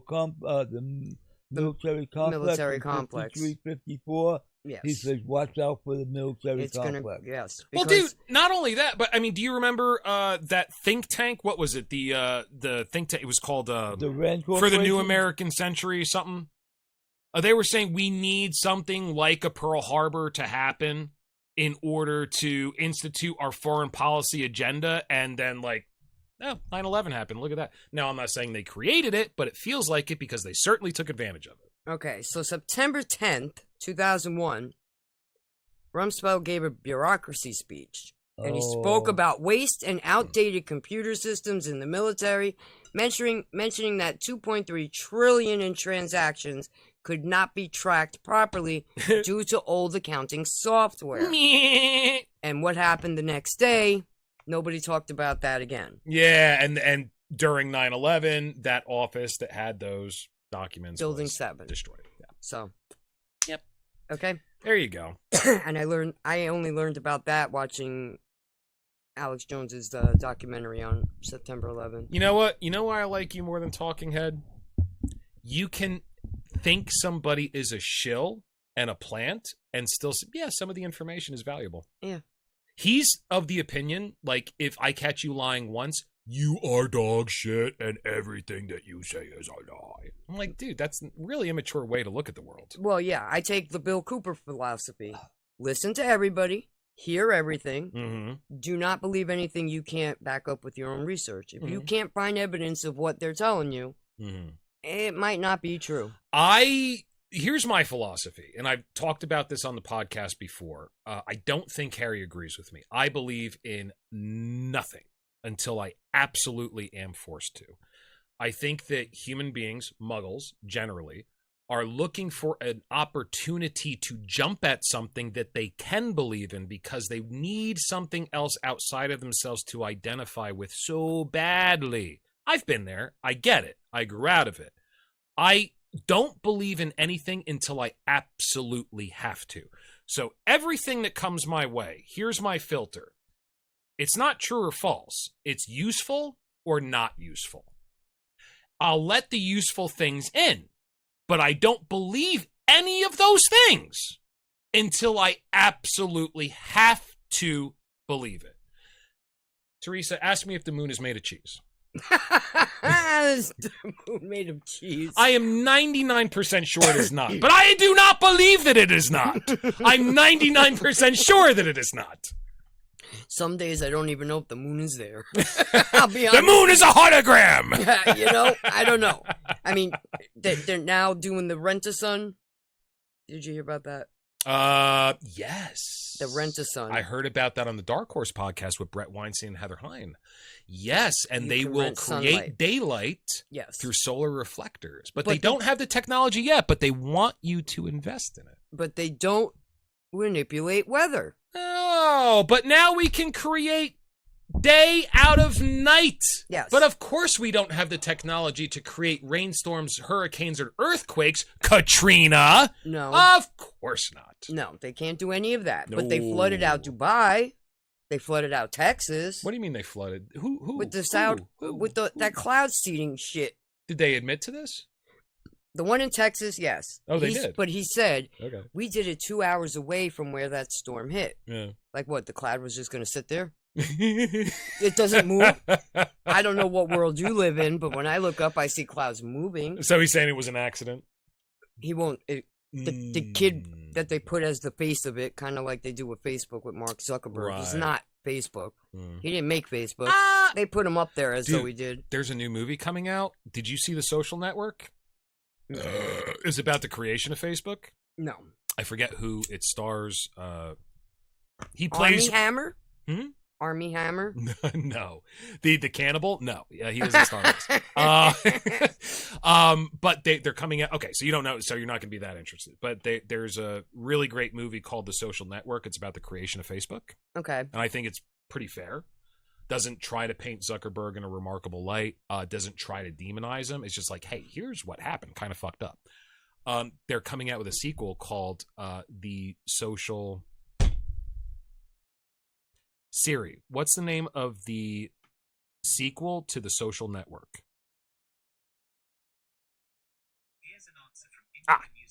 The Social Reckoning.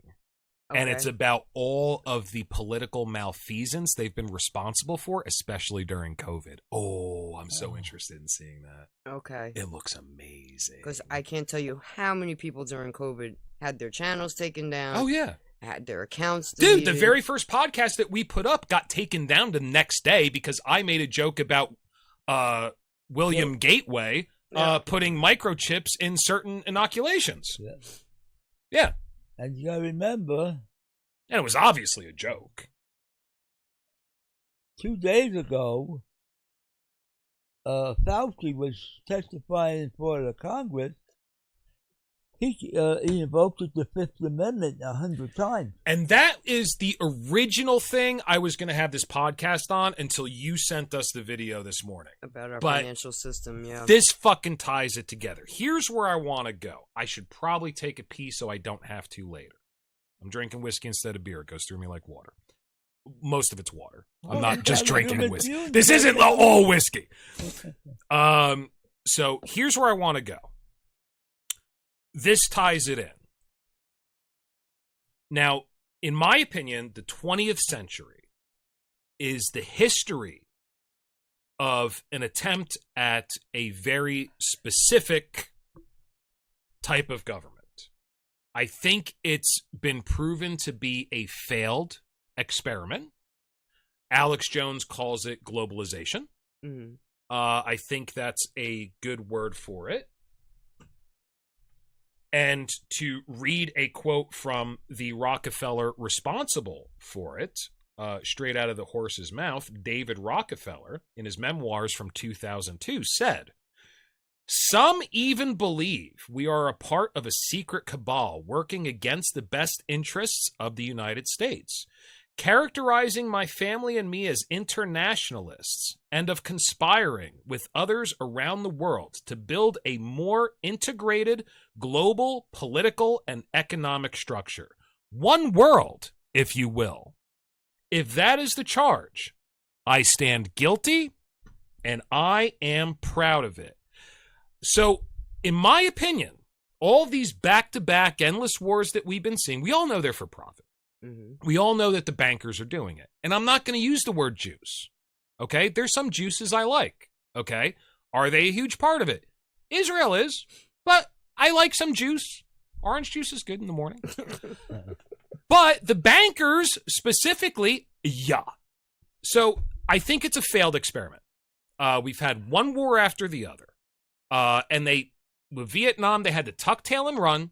They had to actually take the American dollar off the gold standard. And since then, the economy of the United States has turned into a big squeeze. Were you a slave before that? You thought you were a slave before that? Now you can work 3 full-time jobs, if that were possible, and still not be able to afford to rent an apartment or raise children or fucking do anything without borrowing more money from us, said the bankers. What I want to get at, I think that COVID and the first election of Donald Trump was a big wake-up call, not only for the American public, but for the world. The world, yeah. The George Floyd riots, okay, didn't just happen in America. They happened in every major city in the Western world at the same time. Why? I'm sorry, not riots, mostly peaceful protests. Well, Harry, here's why. Do you remember what they were chanting in every city across the Western world during the riots? What was that? We can't breathe. We can't. While they're all under mask mandates, they're not allowed to work, they're not allowed to socialize.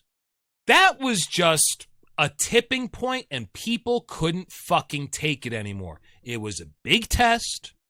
Let's see what we can get away with. They pushed people to the brink, but something they didn't expect happened, in my opinion. We have the fucking internet, guys. That's it. That's it. They rammed it up our ass and down our throat. And they were acting like this is still the 2000s.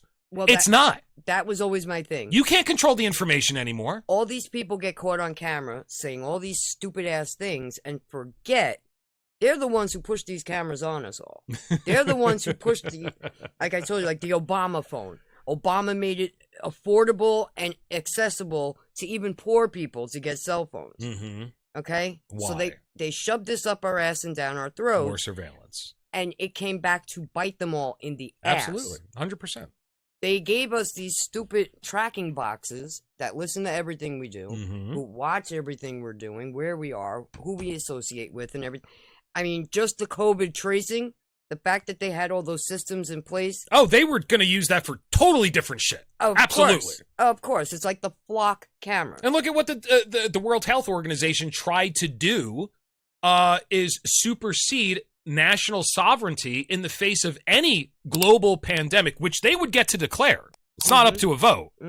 And they would have authority over exactly the measures needed to contend with it.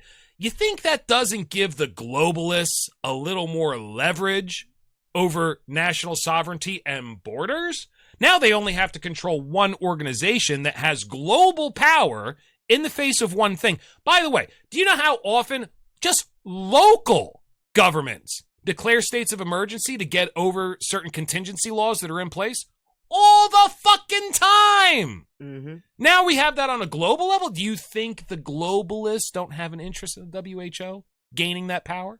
Of course they do. And the only reason they weren't able to get it is because of the fucking internet. They got so much pushback, primarily from podcasts, that they let it go. That's a fucking win. That's it. That's a win. Now, when the George Floyd riots and shit were going on, one drug-addicted dude who happened to be black got killed because of bad police work. Let's be honest. That was not good. Cop fucked up, did shit he shouldn't have done. The entire Western world is on fire? That wasn't about George Floyd. That was about COVID. I think that was the boiling point. But what was amazing to me that I didn't know until George Floyd, I always thought localized politics were localized politics. What goes on in America goes on in America. What goes on in Pennsylvania happens in Pennsylvania. Nobody in New Jersey cares. No, I learned during those riots and that lockdown, the whole fucking world is watching us. Oh, yeah. They are watching us. They are paying attention. They are... they're rooting for us. They're rooting for the American people to get up and some of them are take a stand. Some of them are getting pissed. but for the most part, that's what they were all, and they I were think all I think begging the us people not to drop our arms. I think the people going to jail for Facebook posts are rooting for us. I think the people that are responsible for the Truth and Information Act that was passed in the UK that we went lockstep with, they're kind of pissed. Oh, nobody wants that fucking thing. I mean, let's be fucking for real. Mm-hmm. Even the parents don't want that bullshit. And I can't tell you how many British clips I see all the time of police coming to arrest people for a fucking Facebook post because they're upsetting immigrants. Oh yeah, Which, even in America. But most of the clips that I see that Harry's looking up, these people at the door say, "Get off my property! I didn't do anything illegal," and the cops have to listen, they leave. Yes. But in the UK, those motherfuckers get arrested. Yes. Those people in Ireland are now protesting against the Muslims, and they're it's like the IRA army has just come out of a sleep mode, and they're going out, and they had that one Muslim cut a guy head off right in the street, and the Irish people had the full of it, and now the UK police have a problem because they can't control the mob of the Irish. The Irish are a little crazy. We like to drink, and we don't show our emotions until we do. So that shit gets all bottled up. We're talking George Floyd riots. You want to see a drunk Irish person talk about a pressure cooker release? That's what's going to happen. I see a lot of clips where they see a Muslim walking with a young girl, and they just stop the girl, take the hands apart, and just like, "Are you safe? Are you okay?"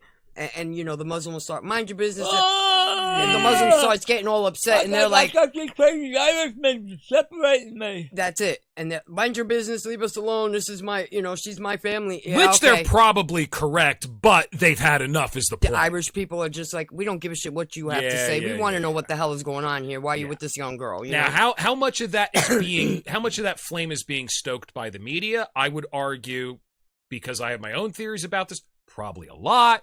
A lot of it. And that's what I want to get to, but right now I have to pee, so we'll be right back.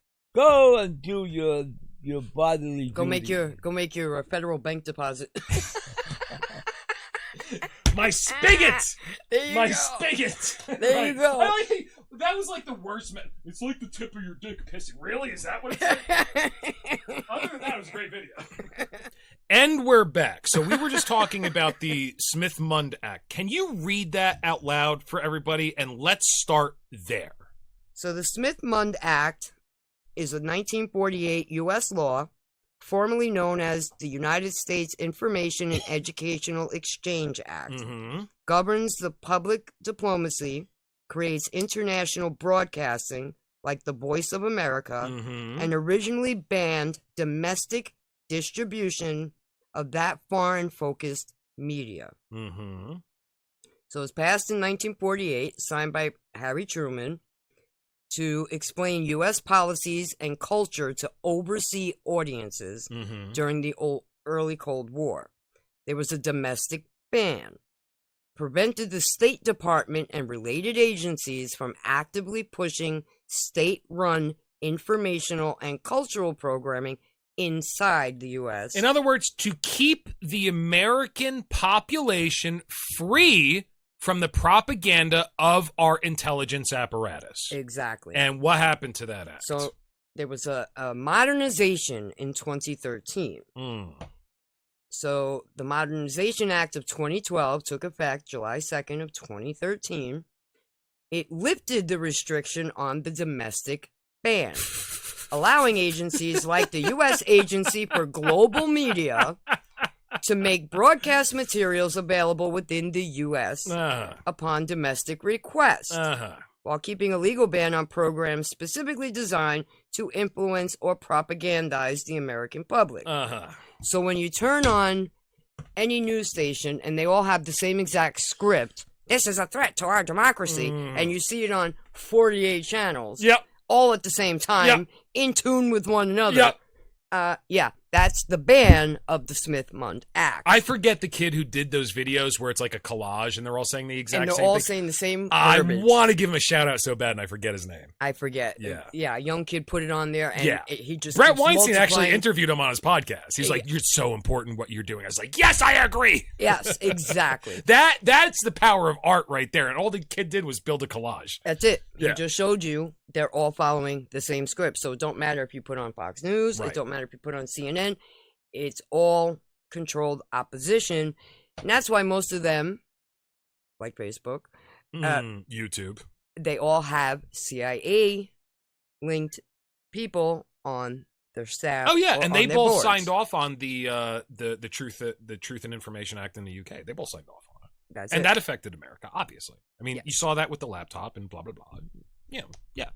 So, I mean, where do we go from here? I kind of feel like, if Fox News is saying the same thing as CNN is saying the same thing as, what's promoted on YouTube is saying the same thing as what's promoted on Facebook is saying the same thing as what's promoted on Google.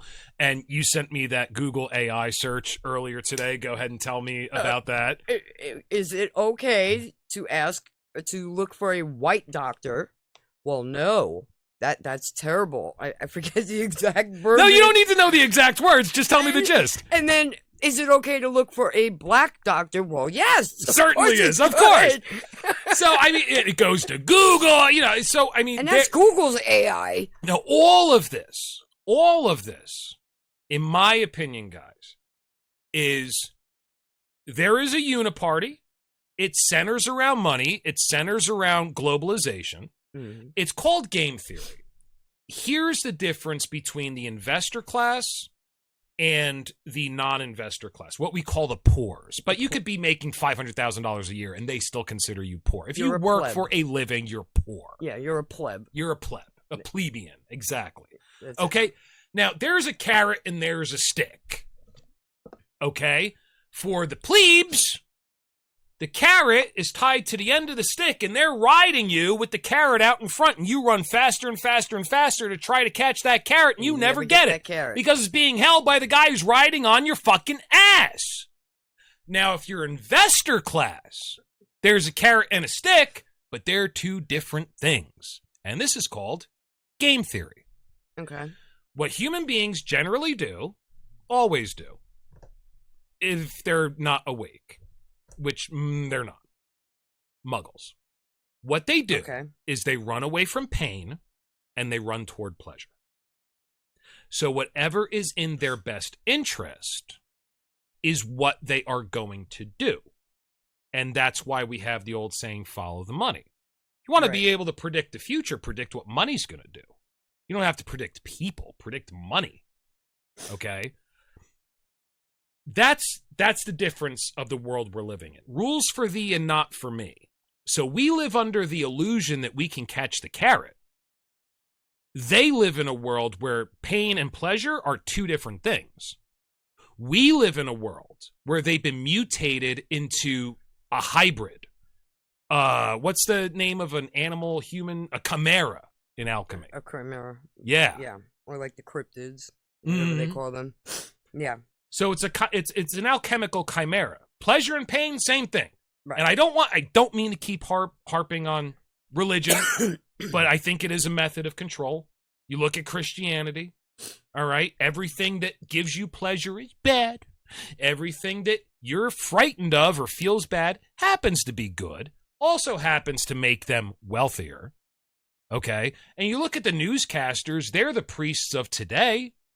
They don't believe a fucking thing that's coming out of their own mouths. They're part of the system. They're paid. All those pharmaceutical ads where they're like, by the way, here's the side effects. And some guy who does the what micro machines rate of talk, from those old commercials. Those old monotone shit. By the way, could cause anal leakage, muscle cramps, death. Wait a second. Anal leakage and death, and you just threw muscle cramps in there to distract me? My brother said that to me when they first came out with the erectile dysfunction medication on TV. He was like listening to all the side effects, and he's like, okay, great. so I can get a hard on for up to 4 hours. It might give me a heart attack and kill me. Yeah, you might have a stroke and be a cripple for the rest of your life. That's the best. And the side effects are kidney failure, liver failure, heart failure, renal failure. It's like, so I'll get that 30-second orgasm, but everything else might fail in your body. Yeah. Sounds like I want to take that Who pill. do you think is buying these drugs based on these commercials? It's their way of laundering money. They're paying these people. Exactly. They're making sure their pockets are lined. Right. All right. Here's what I think has to happen. If the 20th century is evidence of a failed experiment, the plebes have to come together. However, they're muggles. Guys, how do we get the muggles to realize we live in a uniparty? All the advertising, all the propaganda that you see, right, left, communist. All against us as a target. Yeah. To keep us separated. You can be a capitalist, you can be a communist, you can be right, you can be left, you can be whatever you want to be. Right. Yeah. Doesn't matter. Doesn't matter. They. You want me to define they? Look at you and me. Like, you were skeptical about some of the conversations that we had when I revealed to you that I'm a member of the Church of Satan, that I'm an occultist. We got to know each other a little bit. I don't think you think I'm going to Epstein Island. I don't think you think I'm sacrificing virgins. No. Okay? I'm not a cannibal. Okay? No Army Hammer here. It's just, yeah, right. I fucking love that. Such a weird story. It's a method. Don't trust your neighbor. Your neighbor's the enemy. Yes. You want to know who the enemy is? They. And I've said this before on the podcast. I'm going to say it again. Here's who they is. The great innocuous they.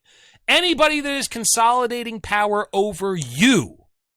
See, you, the muggles, have to start looking at the world through the same lens they do. Whatever is in my best interest, I'm for. Whatever is not in my best interest, I am against. And sometimes we have to compromise. That's the way it is, for now. But I might end up with the upper hand later. You have to start looking at the world through their lens. That's how they see the world. Mm-hmm. That's how I see the world. It's the only way to see the world that makes sense.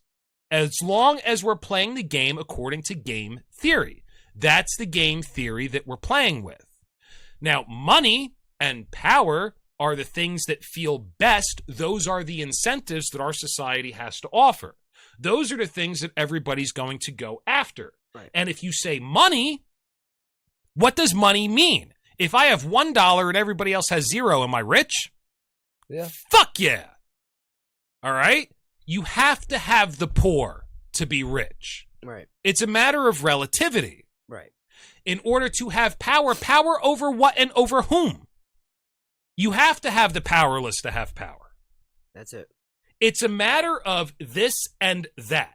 Well, they are this and you are that. That has always been my argument with the celebrities that are anti-American. Like, do you not understand that if you have $1 billion American dollars and America fails, you have exactly nothing? You have exactly nothing. You have nothing. Yeah. So why are you so anti-America if your wealth is only based on American money? Now, I don't understand what you mean when you say America. So I want to make a prescription, anti-idealism. I don't trust ideologues. Well, it's the concept of the free society. I love that concept. Do we have it? Right now, no. We've turned it all over. Yeah. And I think, I want to say, and I hate to say it, but I want to say that it started with the decline of what they call the Great Generation. Mm. Because those were warriors. I don't care what anybody says. These guys blindly put on a uniform, did what they were called to do. I think it was the last just war that we've had. World War II. Yeah. Which arguably is probably another manufactured war, but that's another whole story. That's a banker's war. However, if we didn't get rid of Mr. Hitler, that probably wouldn't be good. No. I also think, I told you this, there's a little bit of circumstantial evidence that he may have been a little bit puppeted and all that. But 1,000%. No, I agree. I think it was more manufactured than people realize. Right. Probably not as much as we speculate it was. That's what I don't think at his core, I will agree with Kanye on this. I don't think at his core he was as evil as they portray? Not initially. I think he was following orders, but that's something else. Okay, I got you. But that generation, arguably, the women stepped up, the men stepped up, the kids stepped up. Fuck yeah, dude. The whole world stepped up. Fuck yeah. It was like right after 9/11. Everybody's waving flags and getting along with your neighbor and blah, blah, blah, other than the hotels, which raised their rates the day after, which is shitty. Well, I will tell you, when I was in school, in grammar school, we were taking one of them stupid standardized tests. And they want to know your name, your age, your date of birth, all this other bullshit. And then they ask you your race. Mm-hmm. So me being a little deeper than surface thinking, I'm like, what the hell kind of question is that? What the hell does that mean? What is my race? What the hell do they need to know that for? What difference does it make? It's a standardized test. It means everybody's taking a standard test. Why do they want to keep track Why do of they this? need to know this? So Yeah. I put other and wrote in human. I love that. That's great. I got suspended over this because the teacher didn't understand what the hell I was talking about. That's great. So who's the dummy? And I was like, well, wait a minute. I thought we're not supposed to be racist. Yeah. So then, So why do if we we're- need to- We're supposed to be colorblind. Why are you fucking asking? thank you. Yeah. That was my whole concept. Like, I was not raised like this by my parents. Like, we don't see black, we don't see white, we don't see Hispanic.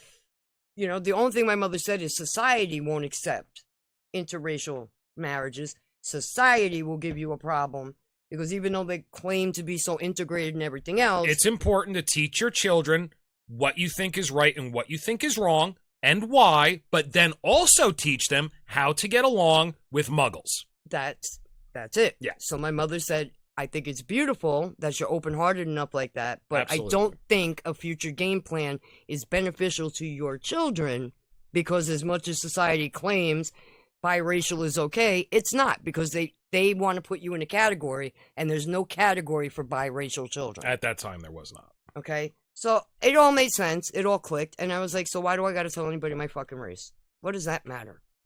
I'm American. I was taught you're American. That's not a race. No, it's not. There's no sub-races of human beings. Except for African Americans. For some reason, They get promote it. that so much. so hard. So hardcore. So hard. They push it so hard. Yeah. And white people keep you down. No. You keep you down. You block yourself in. Here you they box want yourself out. They want to magnify division. That's what I was They getting want to. to magnify division. And I understood that as a freaking 10-year-old kid. Yeah, divide and conquer. They're doing they're boxing us into stupid shit. 1,000%. Stupid shit. And then the new thing became Hispanic, non-Hispanic, or Latino, non-Latino. Yeah, right. What the fuck does that matter either? There's this really great quote from Grand Theft Auto 3, I think, and you can put on the radio station, and you got like hours and hours of like a talk show, and this guy has a guest on, he goes, and he's giving his love advice for all the ladies out there. And the host eventually goes, where are you from, buddy? He goes, I am Latin. He goes, yeah, Latin's a big place. Where are you from? Exactly. You know, and it's like you start realizing, you know, they go on and on about colonization and all this other bullshit today. The whole fucking world is colonized. What are you talking about? Yeah. They planned it that way. Hey, listen, 100,000 years ago, the races were probably completely different and probably looked completely different than they do now. That's what happens. I mean, That's called evolution. That's what happens. That's it. Breeding and selective benefit. That's it. You know, it just... The only reason we have races at all is because of a lack of globalization up into the present. You had pockets of people that bred only with their immediate surroundings, and those people are adapted to those surroundings without any alternative DNA being introduced to the pot. Now you're seeing a lot of people that look, you're like, I don't know what he is. Yeah. It's because of globalization. That's all it is. He's a It's person. just fucking and you didn't die That's it. before you fucked. That's all it is. That's it. You reproduced, and what the hell difference is it? Like, I was watching a video where the mom has blonde hair, blue eyes, and she's got like those tight spiral curls. Right. And her kids are black, and her husband's black, and she's trying to explain to them that even though I look white, I'm half black, so Right. I am black. And you're like, but you're not black because you look white. You're not. You're And just. like, what you're the just fuck are you. you doing? You're just you. You are fucking with your kid's head so bad. You really are. Like, you are so fucking with your kid's head. Because you're telling them to be afraid of the white man because they're black, but you're white. So should they fear you? Yeah. It's just, and people don't realize you were trained this way. it's sowing division. That's it. And that's all they care about. Yeah. Divide Well, and because conquer. if we all figured out who they actually is, who our enemy ought to be, who's consolidating all of our wealth, That's and it. who is consolidating all power over us, it's them. Well, yeah. And they're very afraid of that because there's way more, and they need us. That's They the problem, too. need us. They need us more than we need them, and they don't understand that. I think the first thing that people can do is join this anti-tax movement for 2026. You know, if we're going to be taxed and the government is not going to do what we want them to do, we're back at taxation without representation. That's 2020 hashtag 2026 tax revolt. That's the first thing people can do. My husband's been saying that for years. He's like, stop paying taxes, and then what will they do? Yeah. But they'll just print more money. So on a deeper level, you have to start seeing the world through their eyes. You know, the carrot and the stick are not the same thing. There's No a carrot. dichotomy. There are good things. Ice cream tastes good. We can all admit it. And there's a stick. Okay? Starving to death is bad. Okay? Now, there's a bunch of shit in between. Ice cream isn't as healthy as this, blah, blah, blah. But ice cream tastes good. Starving to death is bad. Carrot, stick. Got it? Good. Run away from pain, run toward pleasure. That's the game theory they're all running on. You guys are all running on carrot plus stick is same fucking thing while they're riding your ass. Okay? Yeah. The other thing I think that has to happen, I don't know how to bring people together when so much division has been sown. My prescription is if you want to reveal to people what the uniparty is, black pill. I think people have to lose hope. Because as long as they have hope, hope is a little like prayer. A drug. Exactly. It can be a drug, yeah. Exactly. As long as you hope Trump's going to get elected and solve everything, or this guy's going to get elected, or if we get the primaries, guys, no, it's all part of the same scheme. And being in power is like a virus in America. Okay, if you got a whole bunch of people dying of the plague, and you're like, I know what we're going to do to save that plague colony. This guy's super healthy. He doesn't even have a cough. He's never even had the flu. Send him in there. He's going to end up with the plague. Mm-hmm. That's what the American government's like. Okay, so you can have the most noble of ambitions. You send them in there, or her, send them in there, they're going to catch the disease. It's done. It's done. But I don't want a revolution. What has to happen, in my opinion, I don't want bloodshed. I'm not one of these fucking left-wing nutsos that got Lenin, you know, and all that Che Guevara fucking t-shirt or whatever. I'm not. I want to keep the West alive. Black pill. Lose hope. Stop paying attention. Well, everybody asks me all the time, what is the solution? The solution is, I'm sorry to say it, get off your ass and do something. Or maybe Get involved. But how? I mean, you got to give. You got to start. Tax local. revolt is one thing. I mean, what else can you do? That's one thing. You got to unify. That's another thing. Some people. Unity, I think, yes. So we have to see us against them. That's it. That's got it. No left, right. No, people Okay. have to understand. Now you're going to have to be on the same team as your neighbor. That's a right-wing nut with a bunch of guns, or you're going to have to be on the same team as your neighbor, who's a lefty libtard with a fucking rainbow flag out in their yard with one of those signs that says hate does not live here, hate has no place here. You're going to have to be considering yourself on the same team as your neighbor. Yeah, because the enemy... They're together. And you'll notice none of them are ashamed of their hypocrisy. Like if you were to go out and confront, say, an AOC, or you go confront an Ilhan Omar, or you confront a Donald Trump, none of them have any shame of any of the hypocrisy that they have sown. Well, wait a second. There's a carrot and a stick. So what does shame get me? That Well, sounds like a stick to me. That's why I say there has to be unification, and it has to start at the local level. You have to do something at the local level. My husband interacts with a lot of city libtards, snowbird libtards, and I say this because all they talk about is Trump bad, Trump bad, Trump bad, Orange man bad, and they don't hear anything beyond that. Mm-hmm.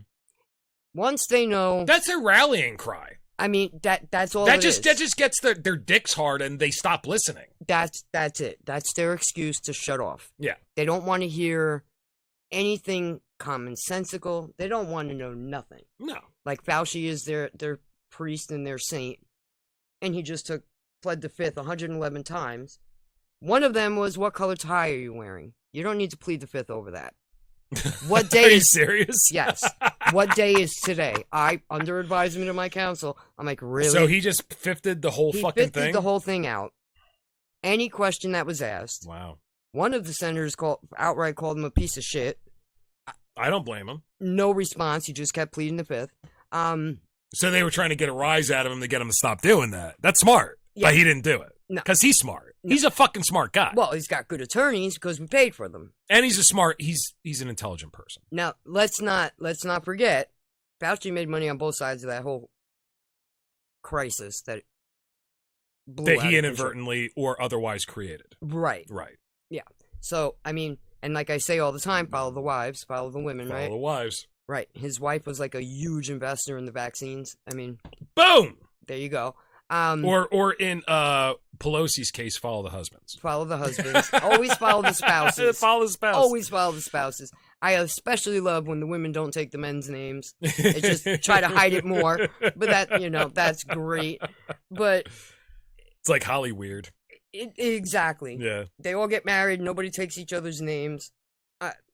But at this point, I mean, the bankers have done, in order to get ahead, you need to have the proper relationships. And this is where Epstein comes in. He was most likely a gatekeeper.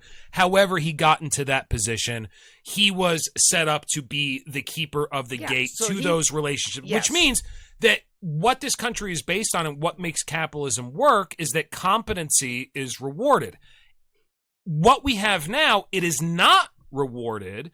What you have is a weird form of nepotism where you have to get through these weird gatekeepers, and you can only be handed reward through your relationships with other people that already have these resources.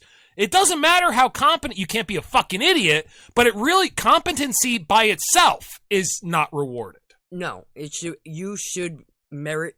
It was supposed to be a merit-based system. A meritocracy. It's not supposed to be a mediocrity. What's a mediocracy?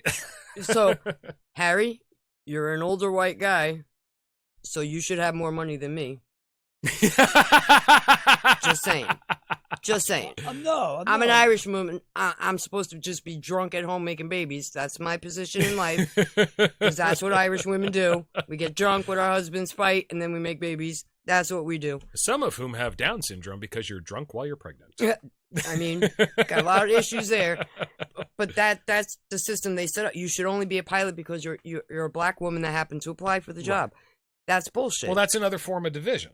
You're That's saying what I mean. It's bullshit, but instead of getting angry at the people, so what most people do when you got the job as a pilot because you're a black woman. 3 things. First of all, I believe in affirmative action. I stand with Israel or whatever. The second thing sucks too. The second thing is I hate black people and they're getting all of this shit they don't deserve because of affirmative action. Number 3 is I hate the people that created affirmative action. That's it. Now, here's the 4th thing. I hate the people that created affirmative action because the reason they're doing it is to sow division in the populace to keep our attention away from them. That's the correct response. Right. The third one it gets halfway there. That's it. But you don't understand the reason. Well, the people don't hear anything past that. Mm-hmm. Affirmative action, good. It helped black people do affirmative action, good. Affirmative action, bad. That's it. Where did where the fuck did affirmative action come from? Work good, lazy bad. And it's like, the best example is I'm seeing now, the last week or two, I've been seeing all these, what do they call them? Historically black colleges and universities. Okay. Kicking out all these kids because they're not maintaining grade point averages, and they're all bawling in all these videos. Are they black? And they're all black. And it's like, okay, so you guys got your affirmative action, you got your segregated colleges. Yeah, which they fought against to begin with.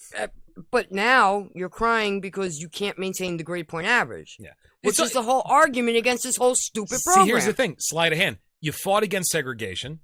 Okay. Only to segregate later. And then they convinced you that you wanted it again. That's it. But they convinced them. That's it. They convinced them now, instead of it being white supremacy, which is the blanket they fall under all the time, they hide under that. Oh, we're going term. the way of Charlie Manson. We're going the way of Charlie Manson. Helter skelter, baby. The black man's gonna. That's it. So now it's black supremacy. And that's what I say. Like, I turn on the TV and I see all these reality shows. Dude. And there's nothing but rich black people all over these TVs. Dude, we have, black people are great. I don't fucking care. So, like, what do we you... have one episode of this podcast called The Crayon Wars. Okay. And the thumbnail for it is a white crayon with a face. He has a Hitler mustache in a Nazi coat. And the title card says white power. I didn't believe AI would do that for me. I want to see. It's amazing. I don't have them. I have crayons. They're called The Colors of the World now by Crayola. Oh my god. And it's all the different skin colors from around the world. Okay. What is the purpose of giving your kindergartner Colors of the World crayons? It's like my son. But they're all in the same box, little Jeffrey. That's the... Listen, I grew up in Paterson, New Jersey. Okay? I knew people were different colors. Maybe if we actually had integration and we weren't so segregated, people wouldn't be I'm not racist because I grew up in Paterson in the 1980s. My best friend was black. My second best friend was white. My third best friend was Latin. He was a little lazy. I didn't like him much. But no, I'm kidding. But that's true. Okay, I can even tell you their names. Eugene was the black kid. Dominic was the white kid. I can't remember the Latin kid's name, but he was fucking lazy, so fuck him. Yeah. But it's a true story. Okay, so it didn't fucking matter to me, and my parents didn't give me shit about bringing a black kid home. Nobody fucking cared. No. All right, we're in Paterson. You know, I grew up. You want to see another white face? You got to walk around a little bit. You're That's gonna see some Chinese. You're gonna see some Korean. You're gonna see some black. You're gonna see some Spanish. Hey, there's a whitey. What's up, buddy? You walked in a nicer neighborhood. No, but that's the point. It was the same neighborhood. It was mixed. That's it. It was mixed. I learned Spanish because the area I grew up in, everybody spoke Spanish. Right. We didn't have delis or corner stores. They were bodegas. Bodegas. So, and you got the. Did you have the Lucy's at the bodegas? They sold Lucy's. They got the Lucy's. They sold the empanada. You know, the wife would be in the. Fuck yeah, empanadas are great. They sold croqueta. They sold the freaking little dulce cubes. I mean, all right, now I don't know what the fuck that shit is. That's I moved out of Paterson to an all-white neighborhood when I was 10, so I don't know. Boy, you're missing out on treats, because man, I'll bet. They had some good ass. Also, food. probably missed out on some good drugs. The shit in Oakland, New Jersey, was not fine. Let me say that. But we didn't look at it that way. Yeah, we called the black mom in the neighborhood was everybody's second mom. Everybody, when she was coming home from work, always dressed to the nines. She had a white boyfriend with a Camaro. A rich, older white gentleman. Yeah. Everybody ran up to them and hugged them. Hey, Ma, hey, Ma. Yeah, nobody gave a flying shit. The neighborhood mom. That's it. That's cool. You only see that in, like, predominantly ethnic neighborhoods. You don't see that in whitey's territory. No. And I mean, granted, I would say the block I grew up on, the neighborhood I grew up in, literally was mostly white. I will say that. Okay. But down the dead end, there were apartment buildings, and in the apartment buildings, there were everybody. Right. Everybody, and nobody gave two flying shits. Right. We were all friends. We all played together. We all hung out together. Everybody, if a mom didn't work, she kept her eye on the neighborhood kid. That's just the way it was. That's just the way it was. Here's the point I want to make. And I'm going to steal this from Seth MacFarlane, but I think that on a philosophical note, it holds up. I don't care if your IQ is 78 or 250. You're going to understand what I mean. And I'm right. In the end, it doesn't matter if you're black or white. The only color that matters is green. That's it. And that is your fucking enemy. But how do we unite people to fucking do this? See, in order for people to lose their tribal mentality and stop fighting each other, I think they do have to be black-pilled. They do have to lose hope. I don't think you can red pill people because most people aren't that smart. Okay? You can't red pill people. They're not that smart. You can't blue pill people because they're already blue pilled. That's not going to do anything. No. You have to black pill people. Not gray pill people like, I don't care about anything anymore. I'm just going to die. Yeah, that's not great either. No. It's like black pill. Hopelessness. Because it's like where I came, the conclusion I drew about Epstein at this point. Mm. There are going to be no arrests. There are going to be no perp walks because it's not only just the powerful people involved. It's because it's the entire system that's going to be under indictment. The way that it's not just kid diddling. It's how they use money against you. And they took all the survivors and turned them into sex traffickers. Mm-hmm. So that you would have to. You wouldn't have the kid diddling anyway. That's it. Yeah. So one 16-year-old turns 18, she brings another 16-year-old by. Now you're a sex trafficker yourself. So, and they will never publicly name any of these people. Right. That's what I was saying before with that binder. You got a microphone, you got a news crew, you got a whole binder. You don't think that the Attorney General is listening to you. You're right there. Just give the names. Just say the names. Right.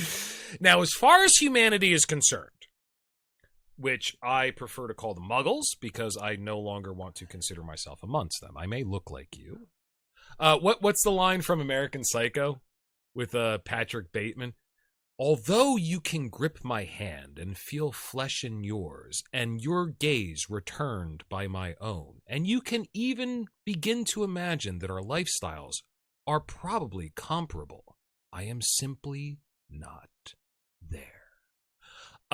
Don't like to think I have a lot in common with them. I think that humanity is good at one thing, empirically, historically.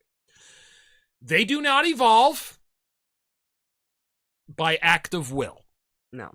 They evolve when their backs are up against the wall. Now, here's what it looks like. Humanity does about 2% of its evolution through an act of will, but when their back is against the wall, they beat the odds 100% of the time. That's it. 100% of the time. That's why humanity, I think, will come out on top. I don't think we're destined for deletion. I think humanity will evolve. Now, I think that COVID, they overplayed their hand. Mm-hmm. Okay. And we had the internet, and a lot of people are able to see behind the curtain. Toto pulled back the fucking curtain. We can see who's pulling the strings. It's obvious. Some people call it juice. I disagree. And we stand with Israel. However, there are certain groups of people that are pulling the strings. Okay? Trump, during his election, he came right out and said, I'll tell you how I never pay taxes because the system is corrupt and I know how to use the system. What other president's going to tell you that? What other president's going to tell you that? He's showing you the corruption in the system. What else needs to happen? Because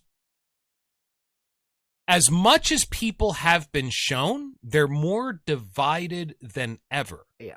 What needs to happen so that the muggles start looking at each other with angst and envy and start looking at their puppeteers with angst and envy? I'm open to ideas. Let's say for a second, Let me give you a hypothetical. Let's say there was a sorcerer sitting alone. Shut up. It's a hypothetical. Who was sitting alone, and he came up with an idea. He was reading an essay by one of his teachers. And the essay said, people don't care about disease. If they did, you would be held at the airport for a scratchy throat. They don't care about anything but money. And let's say this guy said, it'd be interesting if we had a global pandemic. Would that not shut down the economy? Would that not take money out of the puppeteers' pockets? Tried it. Cast a spell. 6 months later, something happened. But what occurred as a consequence was that the rich got richer, the poor got poorer. But the curtain was pulled back. And he said, that's never happened before. But what to do next? Any ideas? What do you think the next thing should be? What would make people focus on their puppeteers rather than each other? That's what I was getting at before. It's hard because people allow themselves to be put in these stupid little categories. They and almost boxes. enjoy it. They need an identity so desperately. Yeah. I mean, they need to be linked to something bigger than themselves. They just don't realize it comes from within. It's you. You are your own hero. You're the one who's going to have to fight. They say it on the street all the time. Ain't nobody love you like you. Ain't nobody going to take care of you like you. Right. That's it. I mean, Right. but I had people a got to tap salesman into at a it. clothing store tell me that once. I was like, I can't afford these. Listen, nobody's going to take care of you but you. You can spend $12 on socks. I was like, no, fuck you. That's it. But he's right. He's That's right. it. Ain't nobody going to take care of you like you. Ain't nobody going to love you like you. You have to love yourself enough to want to listen. These people are programmed. I don't know how to deprogram them. Yeah. Now they want to send Trumpers to deprogram, But I think deprogramming camps. I but think a large part of their programming is hope, though. Do you think if that was taken away, they would be forced to evaluate the situation more objectively? I don't know. I mean, well, take New York City as an example. Okay. Okay. Oh, Mandami. That's hope. hoped- That's hope in a nutshell. They hoped that bringing in this Muslim socialist was Yep. going to help them. Yep. So he puts a cap on rent increase. Okay, great. That sounds great if you want to rent. On paper. That's fantastic. Except these landlords are not going to rent to you anymore. So now you've got Now you have more empty apartments. you got almost 500,000 empty apartments in Manhattan alone. Now what are you going to do? Yeah. You can't force them to rent. And that he wanted to do the free grocery stores. Now 13,000 retailers are looking to pull out of New York City. All these things, and people don't even understand. Because their profits are going to be undercut by the government-run grocery stores. Yeah. That's it. Yeah. Look what happened with California. You're allowed to steal up to $1,000 before we'll step in. California's a shit show, no argument. No, I mean, and how'd that work out? Yeah. That didn't work out well. No Everybody bueno. pulled out. No bueno. Can you believe he's going to run? Anyway, go ahead. And they're literally, these socialist ideals that they're selling are literally pushing out the rich taxpayers who support these damn things that they come up with. And nobody's realizing it. What capital is doing right now is enforcing the validity in people's minds of the socialist ideal. And that's the most dangerous thing that I see, because that is going to turn into outright class warfare. It is going to turn into the socialists against the capitalists. People on the right, the main thing I think they got to get over in order to know who the real enemy is they keep giving lip service to the wealthy. Oh, well, they earned it. Well, hey, guess what? In the current system we have, ideally on paper, of course, if you're rich, you earned it. That's not the system we have right now. And everybody knows it. And that is giving validity to the socialist ideal. That's fucked, because that turns bloody real quick. We've seen it in a lot of civilizations throughout history. We need to galvanize people against the corruption in the system we currently have so that it can be reformed. Otherwise, we will end up with a revolution. And if America falls, that's the end of the West, in my opinion. That's why I was saying, until it's rediscovered in some new renaissance. That's why I was saying to you before, like, I didn't realize globally how many people were actually paying attention to America. It didn't occur to me. Yeah. Because I was so isolated, I was an American isolationist. Sure. I just want to stay within my boundary. I could give two flying shits what's going on in Europe, and then I start realizing, well, hey, wait a minute, but Europe is watching us. Freedom of speech is the big thing, and freedom to bear arms is the big thing. Right now, that's it. Number one and number two, baby. They've been begging us, and people don't understand. You have the Second Amendment to protect your First Amendment. Right. That's the purpose of the Second Amendment. It's not about hunters going out and getting their food. It's got nothing to do with that. Right. The right to bear arms is to protect yourself against your mutinous government. Right. That's what it's for. Now, how effective would that be is always the argument from the left. Look at what happened during the Civil War when they had ships on the New York Harbor, completely decimated the city because of riots, like we saw in Gangs of New York, but it happened. Yeah, I get it. So what are they going to do? Nuke their own country? What are they going to fucking do? Now, what people have to do is stop playing the game they've been given. Well, that's it. People have to wake up to the fact they wrote the rules in order to win. Yeah, they wrote the rules to win. Okay, Right. if you keep playing within the rules, I'm not saying to get violent, but if you keep playing within the rules, you will lose. I mean, one of the biggest tactics has always been to try to educate. But you have to have a willing participant on the other side of the education. They're kind of fucking stupid, though, aren't they? I mean, basically. I mean, if you don't know that the box on the wall is yelling bullshit at you, I can't help you. I really can't help you. Right or wrong. We're living in Fahrenheit 451 right now. Right now, in order to feed AI information, they are taking original copies of books, cutting the spines off, and feeding it into the machine so it can scan and learn, and then destroying the books. Sounds like Fahrenheit 451 in my ass. I don't know what Fahrenheit 451 is.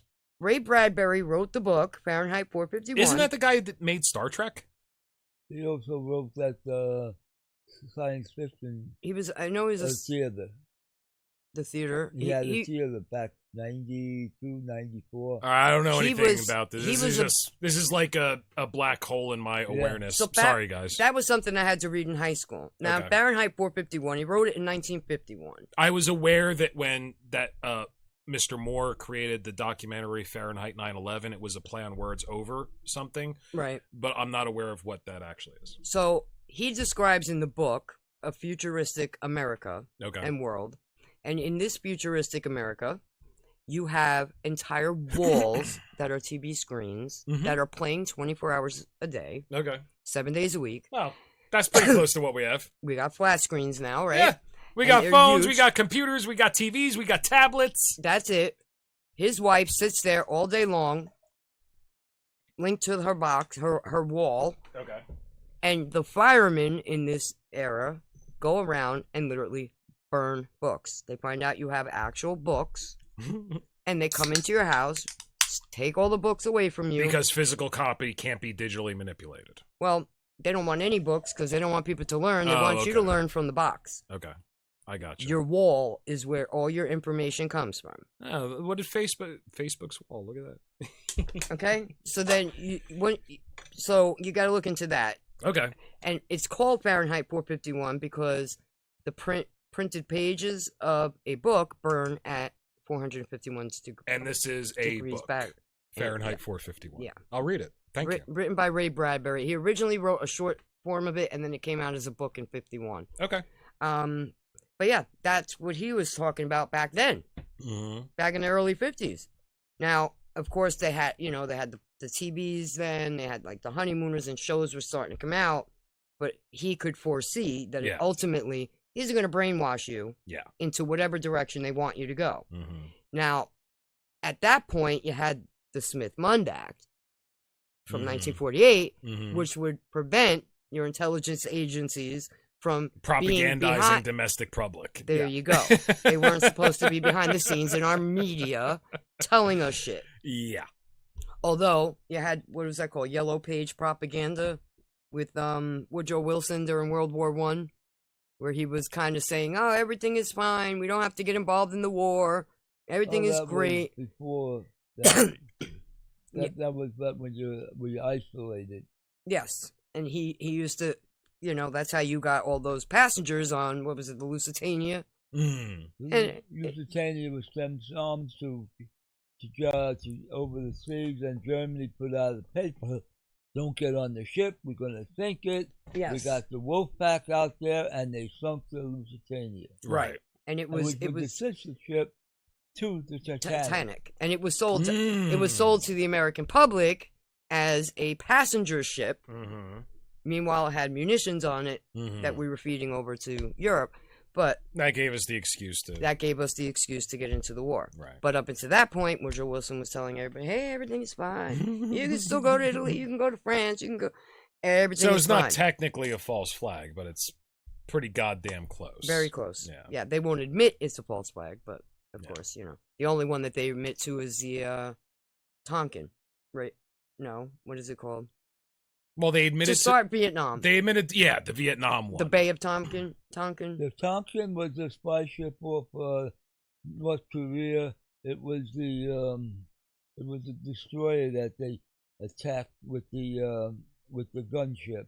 Well, what's the North ship that of they? Tonkin. What's the ship that got destroyed that initiated the Vietnam War? Because they've admitted was the that's false Tonkin. flag. That was the Tonkin. The USS Tonkin. Okay. Yeah, yeah. That was, So they admit that was a false flag. Yeah. So they'll fess up to that. Yeah, and they've all but admitted that we had foreknowledge of Pearl Harbor as well. Yeah, All but because they had already yeah. intercepted all that information, Yeah. just like Woodrow Wilson had already intercepted all the German information. They already knew what was coming. Yeah. Same bullshit with what's his name, Yeah. Churchill. All that.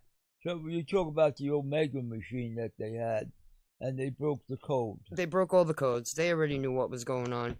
We've Oh always, yeah, but they had to let. Yeah, I watched had the to keep movie letting it with go. Benedict Cumberbatch. He invented the first computer. Yeah, that was to Yeah. break the German code. That was fucking brilliant. Yes, and so I mean, like all these things are false flags, which I concur with AJ on that. Alex Jones.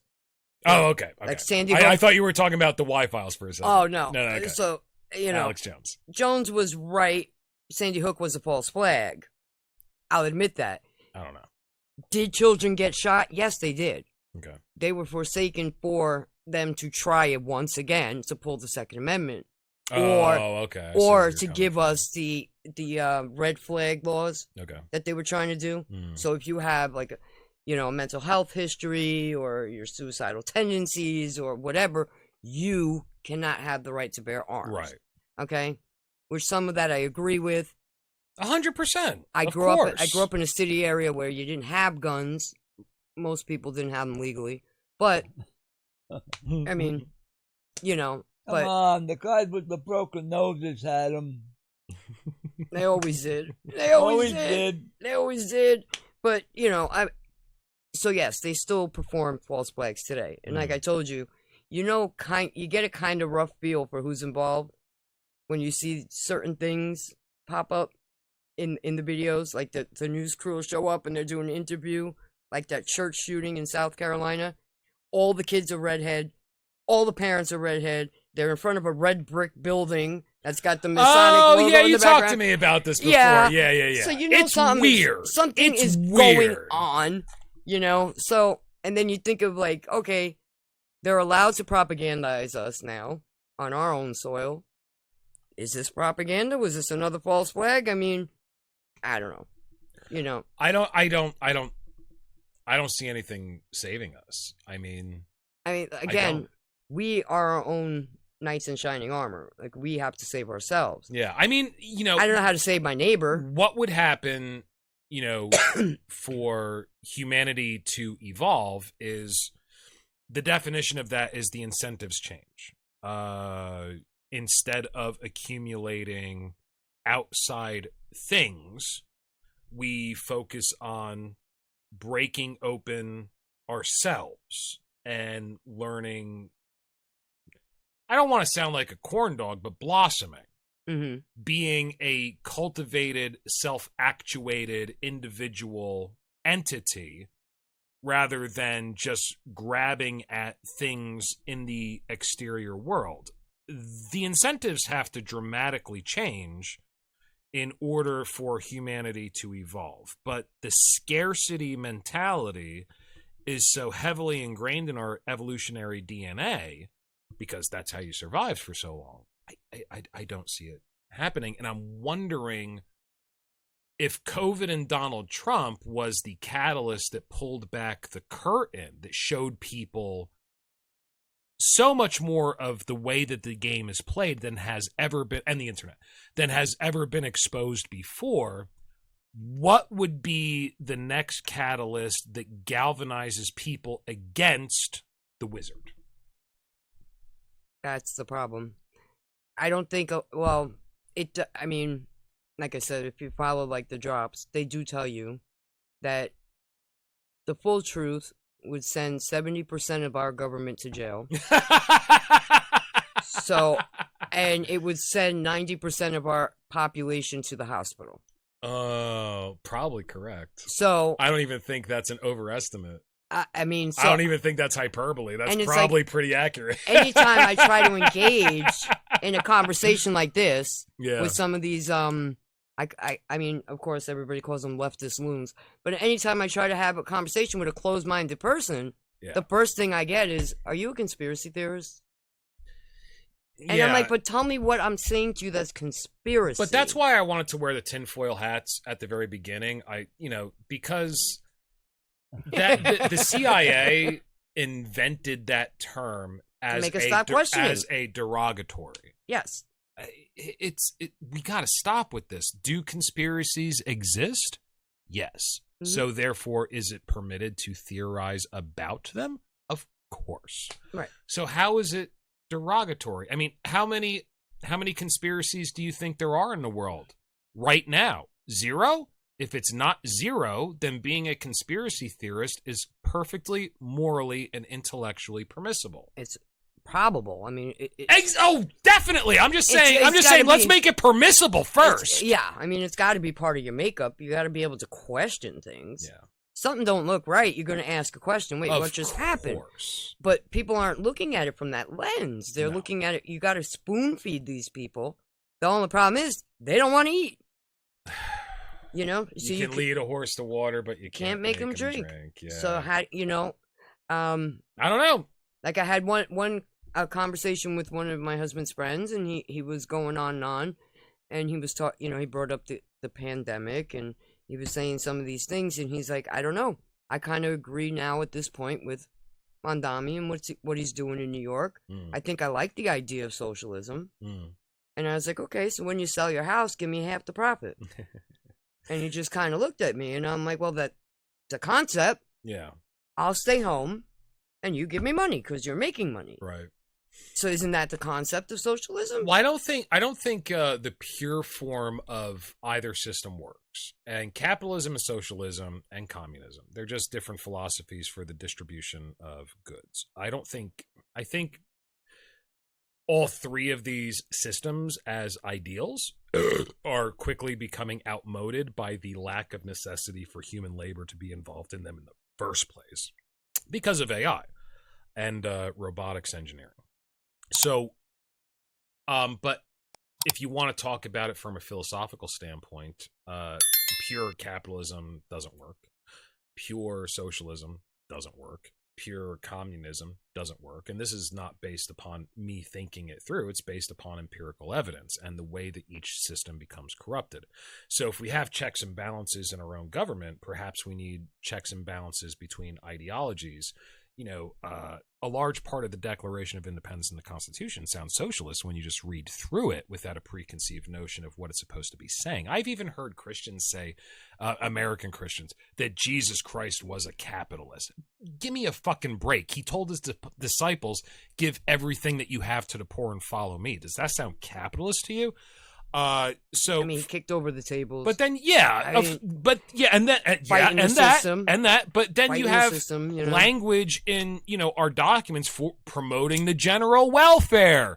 You know, I mean, so there has to be checks and balances between these ideologies, and that's the way that it works, and then it evolves. So the biggest problem you have, and Woodrow Wilson set this in place, your education system. Most Americans, they run around and they say, I have the right. You're violating my right. They don't even know what their fucking rights are. They have no idea what their rights are. Well, I'm gonna really don't. I'm gonna quote Dracula again from the BBC series, which I've done with you in the past.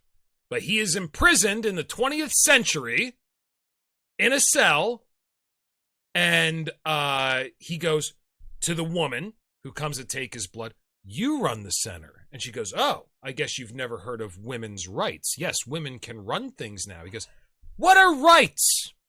I'm a 500-year-old warlord. What are rights? I don't know what rights are. Something we invented, and it's a great thing.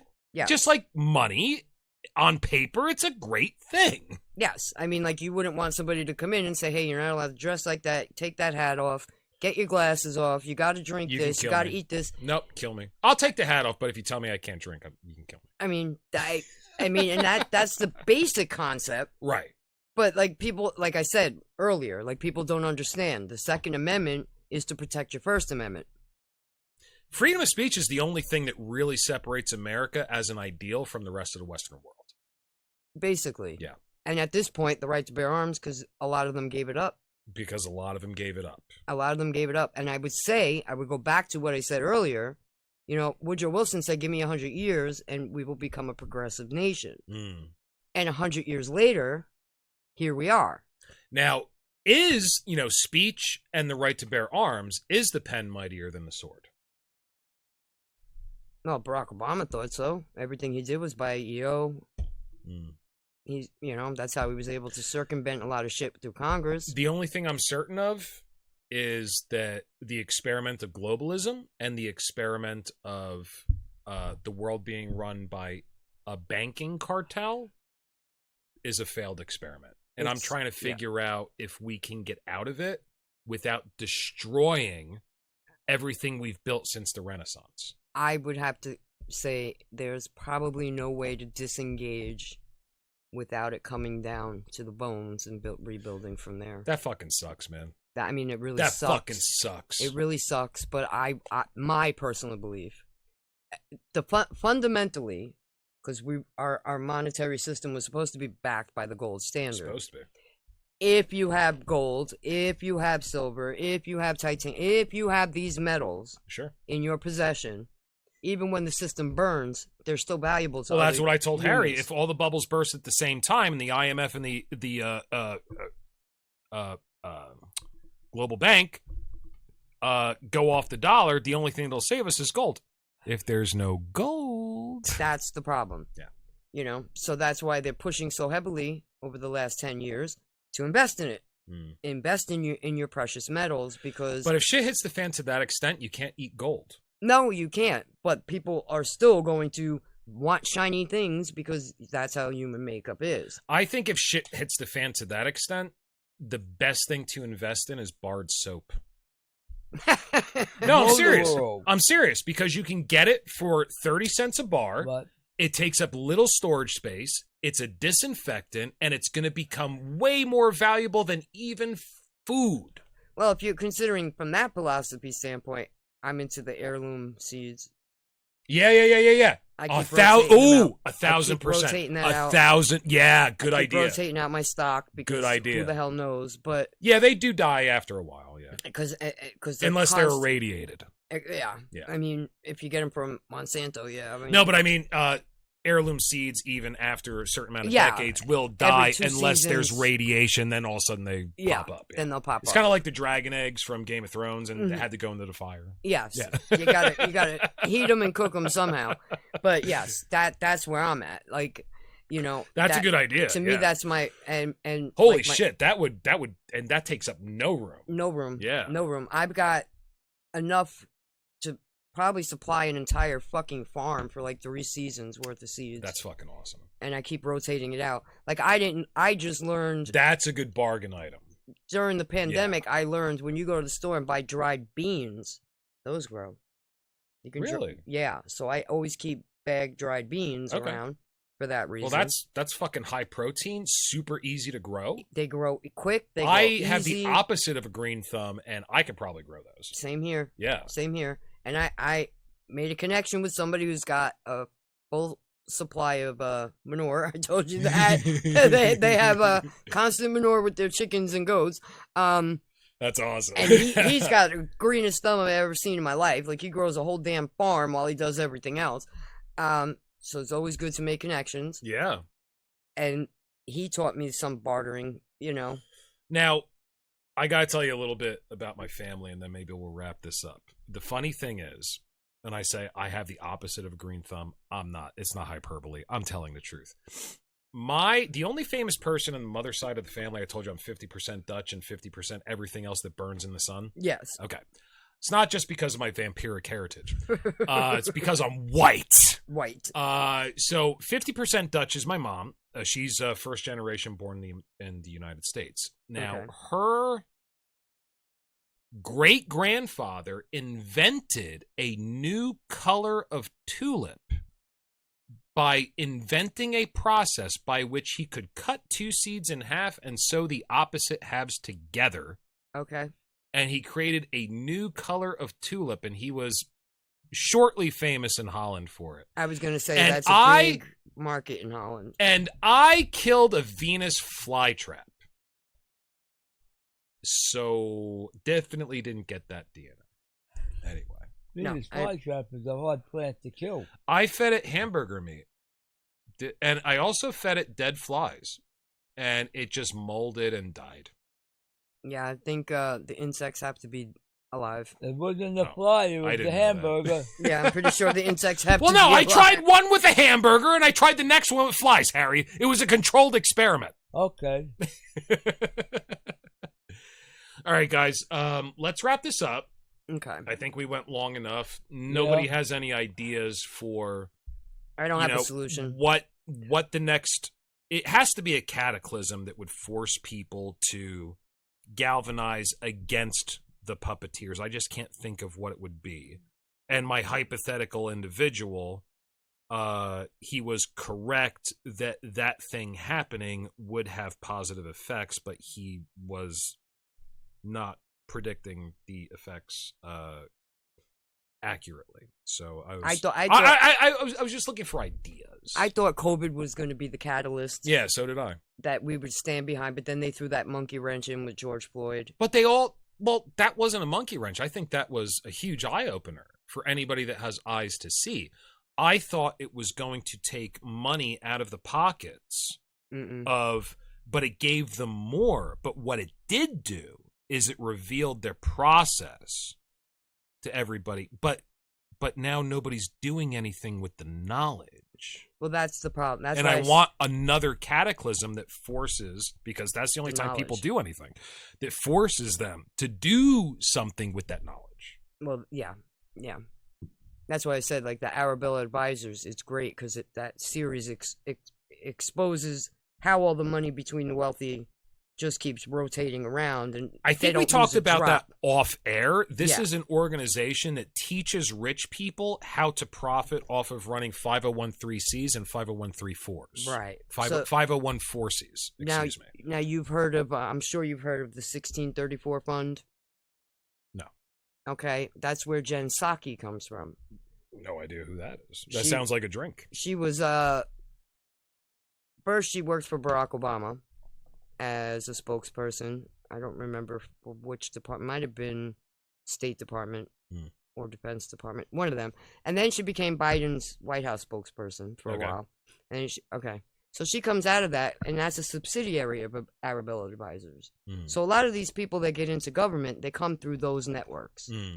That's how those gears keeping themselves oiled and greased. It's because everybody's within the network.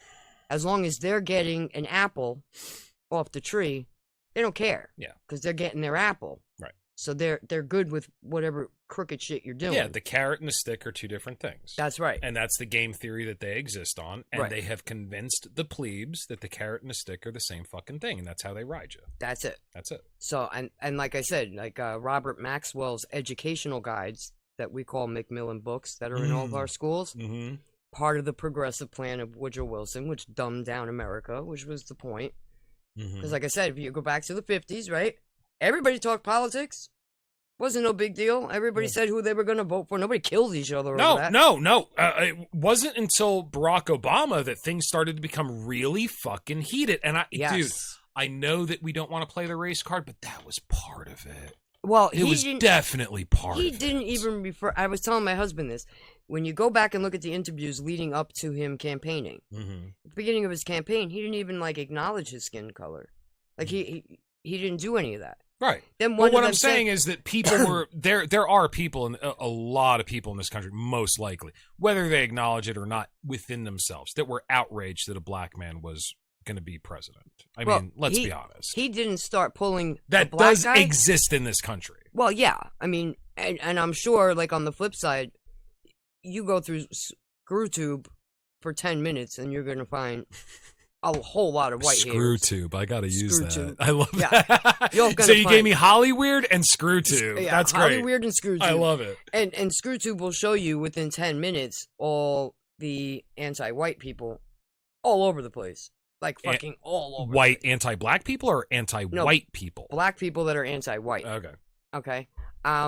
That are still under that belief that it's the white man that holds them down. Oh, yeah. I mean, there were videos after Obama got elected of black people in the street going, "We're never going to have to work again." Like, dude, frankly, I don't think we should. Any of us. No. But because all of the work that we're doing is largely for show at this point. Yeah. However, for that for you to think that dude's going to do that, you got to be a little... I mean, like I said, but that's hope, right? And that hope blinds people, right, to reality.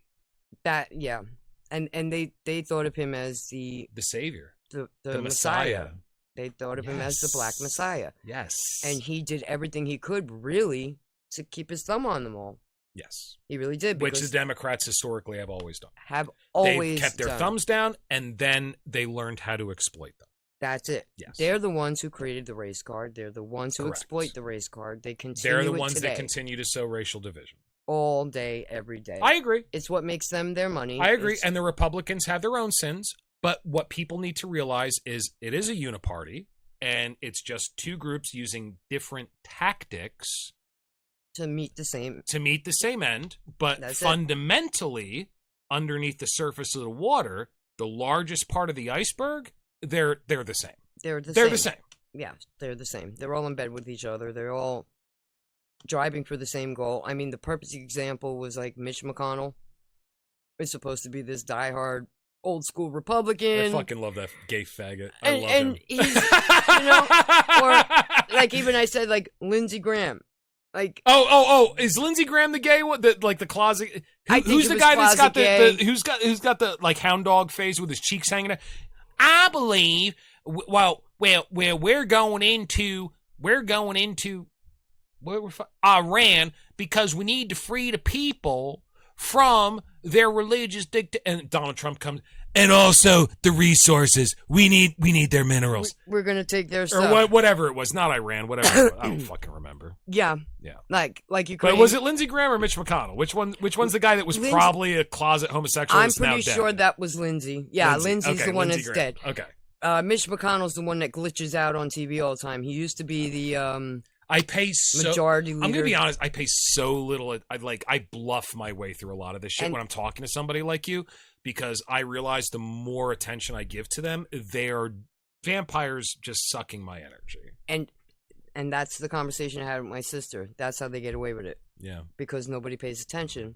I get it. Like my kids are always saying, like, I hate politics. But I think the ultimate, like, that's the focus of your life is ultimately what gives them power. That's Lindsey. Yeah.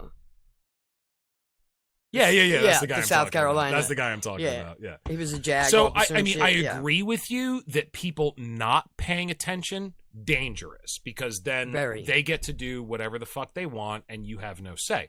If you're going to drop out, you also have to tune in Mm-hmm. You have to drop out of the game they want you to play, but you do have to tune in and pay attention to what they're doing. What they're doing. Yeah. I just feel like nowadays, since Barack Obama, which we were just talking about, politics has become the center of everybody's ego identity and the center of their lives. That's the problem. And that is the way they vampirize. It's Hollywood for ugly people. The more people, if nobody's paying attention, they have no power. They have no power. Well, yeah. And on the flip side of that, because nobody pays attention to the laws they pass, the bills they enact. That's different, but everybody's paying attention to the stage show, well, not the actuality, because they have hope. Well, that's why I mean when I say like you got to pay attention, like. But maybe people are paying attention to the wrong things. Well, people have to remember your feelings have no IQ. Your emotions have no IQ, and they all know that. So when they keep you emotionally charged because they keep you linked to your race, they keep you linked to your gender, identified. That's it. So once you fall into that part of the game, once you remove that out of the chessboard, you take that square out. Yeah, that's another loss for them. All right, let's end on this, as we are going a little long. De-identification. That's it. All right. I would say that would be step one. Step one. Get the hell out of that box. This is it's philosophical, it's a little occult, it has to do with almost a meditation technique. That which I can experience, I am not. Okay, so I have ideas. They're my ideas. Who has the ideas? I have the ideas. Therefore, I am not my ideas. Right. You see what I'm saying? Right. There's a separation there. You have to there has to be a gap between, like, I can be a Trump supporter and not love this man. Yeah. I don't have to worship him. You don't have to support everything he does. I don't have to agree with this person. Right. Not every single issue am I going to agree on. Right. But at the same time, some of the things he wants to do are things I want done. And Trump supporter is something that I do support Trump, not something that I am. And it's something that you could stop doing mañana. That's it. That's the identification. I do not emotionally link myself to any of these people. That's it, dude. They are not my family. That's it. My concern is my group, my That's family, my clan. Perfect. He don't owe me shit, and I don't owe him shit. But I gave him my vote. You have to do what I asked you to do, because you're a representative of mine. Okay? Yeah. So you may not have to do every single thing I ask, but you need to represent me to some extent. You have to at least represent the platform that you ran on that got you. That's it. Yeah. Be honest, and that's it. That's all I ask of these assholes. Oh, that's the last thing they can do. And ever since the bulls and the chicken, all anybody worries about is their sex lives. Yeah. I sent you that. The bulls. Oh, yeah. No, I watched it. I told you about that on the last podcast. I listened to the whole thing. Yeah. And that's all they're concerned about is tarnishing their name. I don't give a shit about your reputation. Yeah, like what when can you do? That's how they went after Clinton. It's like, I don't give a fuck. What did he do for the country? And like I said, that was the shiny object. Monica Lewinsky. Yeah. Look here. Look here. Look here. Look here. Don't look at what he's doing. Right. He put China back on the thing, on the global trade. He also bombed a lot of people. He bombed pharmaceutical companies and shit. Like, he also fucked up left and right.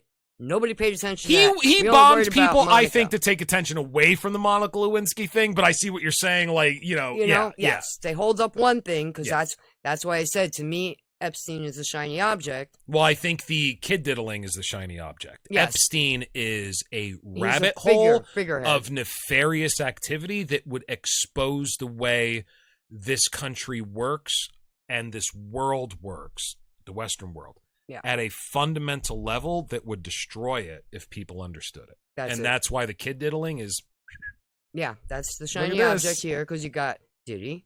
Shiny object. Yeah. You got... people are so obsessed with sex. There's so many of them. In Christianity, sorry again, anybody who's Christian, but dude, to taboo something is to make people obsessed with it. If sex was like eating or taking a shit, nobody would care.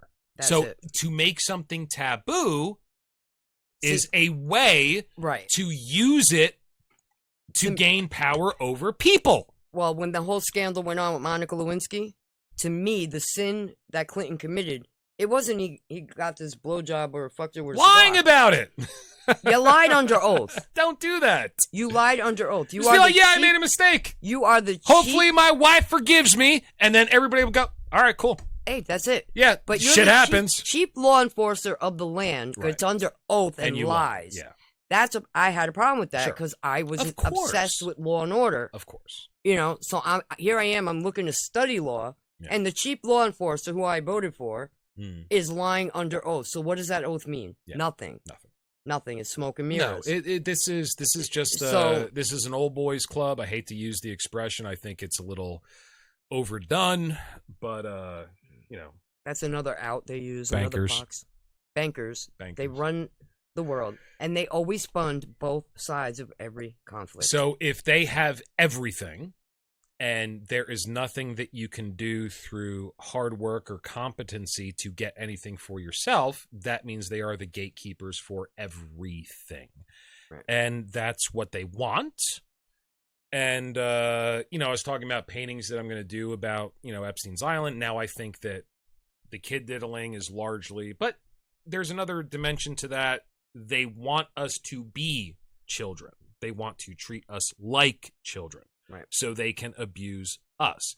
They want us to be stupid, as children are innocent. What's the difference? Largely perception. Right. They want us to be stupid. They want us to be weak. They want us to be poor. They want us to be dependent. That way they call the shots. You can't have wealth without poverty, and you can't have power without subservience.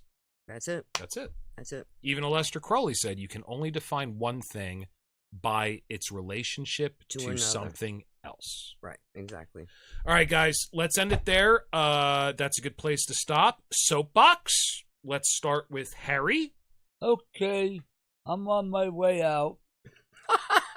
What are you Wait, talking what about? that? I'm on my way out. I'm getting older, and I'm just sitting watching the world go the way it is and play this stupid game. Yeah. And I'm just enjoying myself, and I'm going to see who's going to win in the end. Because I know I'm at my end, and I'm in a nice, comfortable position. This world can't touch me no more. No. I'm beyond that. As long as you don't live more than another 20 years, you'll be okay. Well, 20 years from now. Unless the then country collapses. But this world's all upside down, and Epstein thing is just a entrance to another rabbit hole to all the rest of the fucking zombies that are down in Washington. Mm. I want. Why don't they open up his book and all his contacts? Well, I guess there are too many people on it. Well, people would understand the way shit works. Yeah. They don't want that. Get says- out of the game. 70% of the government would go down. You got to get out of the game. Right. I That's agree. it. They Check out. wrote the rules. You got to get out of the Get game. out of the game. And Gotta you check did out. that. So good for you. Right. Absolutely. And on your note, I would say that one thing you can do is tax revolt 2026 hashtag. Well, Look it well, up. I would say that's a good way to start. That's what freed me. Yeah. Yeah. So, wake up, people. 1913, yeah. So, Get rid of 1913. okay. Teresa, That's a start. soapbox. We got to find a way to unify somehow. We got to find a way to get people out of their tribe and realize who they should be fighting. That's it. And I don't know how to fucking do that. No, they got to identify the enemy properly. Yeah. You Even if I were God, and what would be a catalyst to cause? I can't come up with one. I don't know. I don't know what it's going to take these people. We shook the tree with COVID. Yeah. Maybe not hard enough, but I don't know. These people have to lose everything to understand. I don't know. That sucks. The whole That would system has to suck. be torn down and Down to rebuilt. the bones, like you said. Down to the bare that's bones. the worst case scenario. Yeah, but that's probably going to be the only thing that wakes these people up. All right. But again, Well, way to go out on a positive note. everybody's suffering mentally through a first world problem. No. You know, No. that's the No. lens they take. This is the crutch of the entire globe. Well, yeah, but they take it from the lens of the first world issues. I'm black in 2026. You're white, and you know what I mean. Like they're not looking at it holistically. You know what? People kind of sometimes they don't even have to have their backs against the wall. They can step up to responsibility. We have no accountability which anymore. we're given no responsibility, and in our society we're kind of given none. Even after 9/11, George Bush said, "Here's what you can do to help: go shopping, go spend your money." Like during World War II, they were like, "Hey, make a garden with vegetables and So at this point, we're given no responsibility, and I think I agree with Jordan Peterson. Responsibility creates meaning, which gives people strength and purpose. Yeah. So maybe here's the responsibility. Realize that the rest of the world is fucking watching us. And if the United States collapses, that is the second death of the Western ideal that started with the ancient Greeks and was revived during the Renaissance. This is it. This is it. If the West dies again, how long is the next dark age going to be? That's a tremendous responsibility, and it's up to, I hate to say us because I hate to be in a group. Yeah, but so I won't. It's up to you. It's up to the Western, I'm just watching. The Western world. It is. It is. It really is. It really the United States and the people in the United States. Yeah. Yeah. Yeah. I mean, I'm just hoping more people start waking up. I'll put it that way. They are. They really are. It's just nobody quite knows what to do next. Right. That's what I mean. I don't know how to shake that tree. Yeah, neither do I. All right. Well, let's think about it. Thank you very much, ladies and gentlemen, once again for watching the New World Order broadcast. And just remember, we're watching you too. Is watching.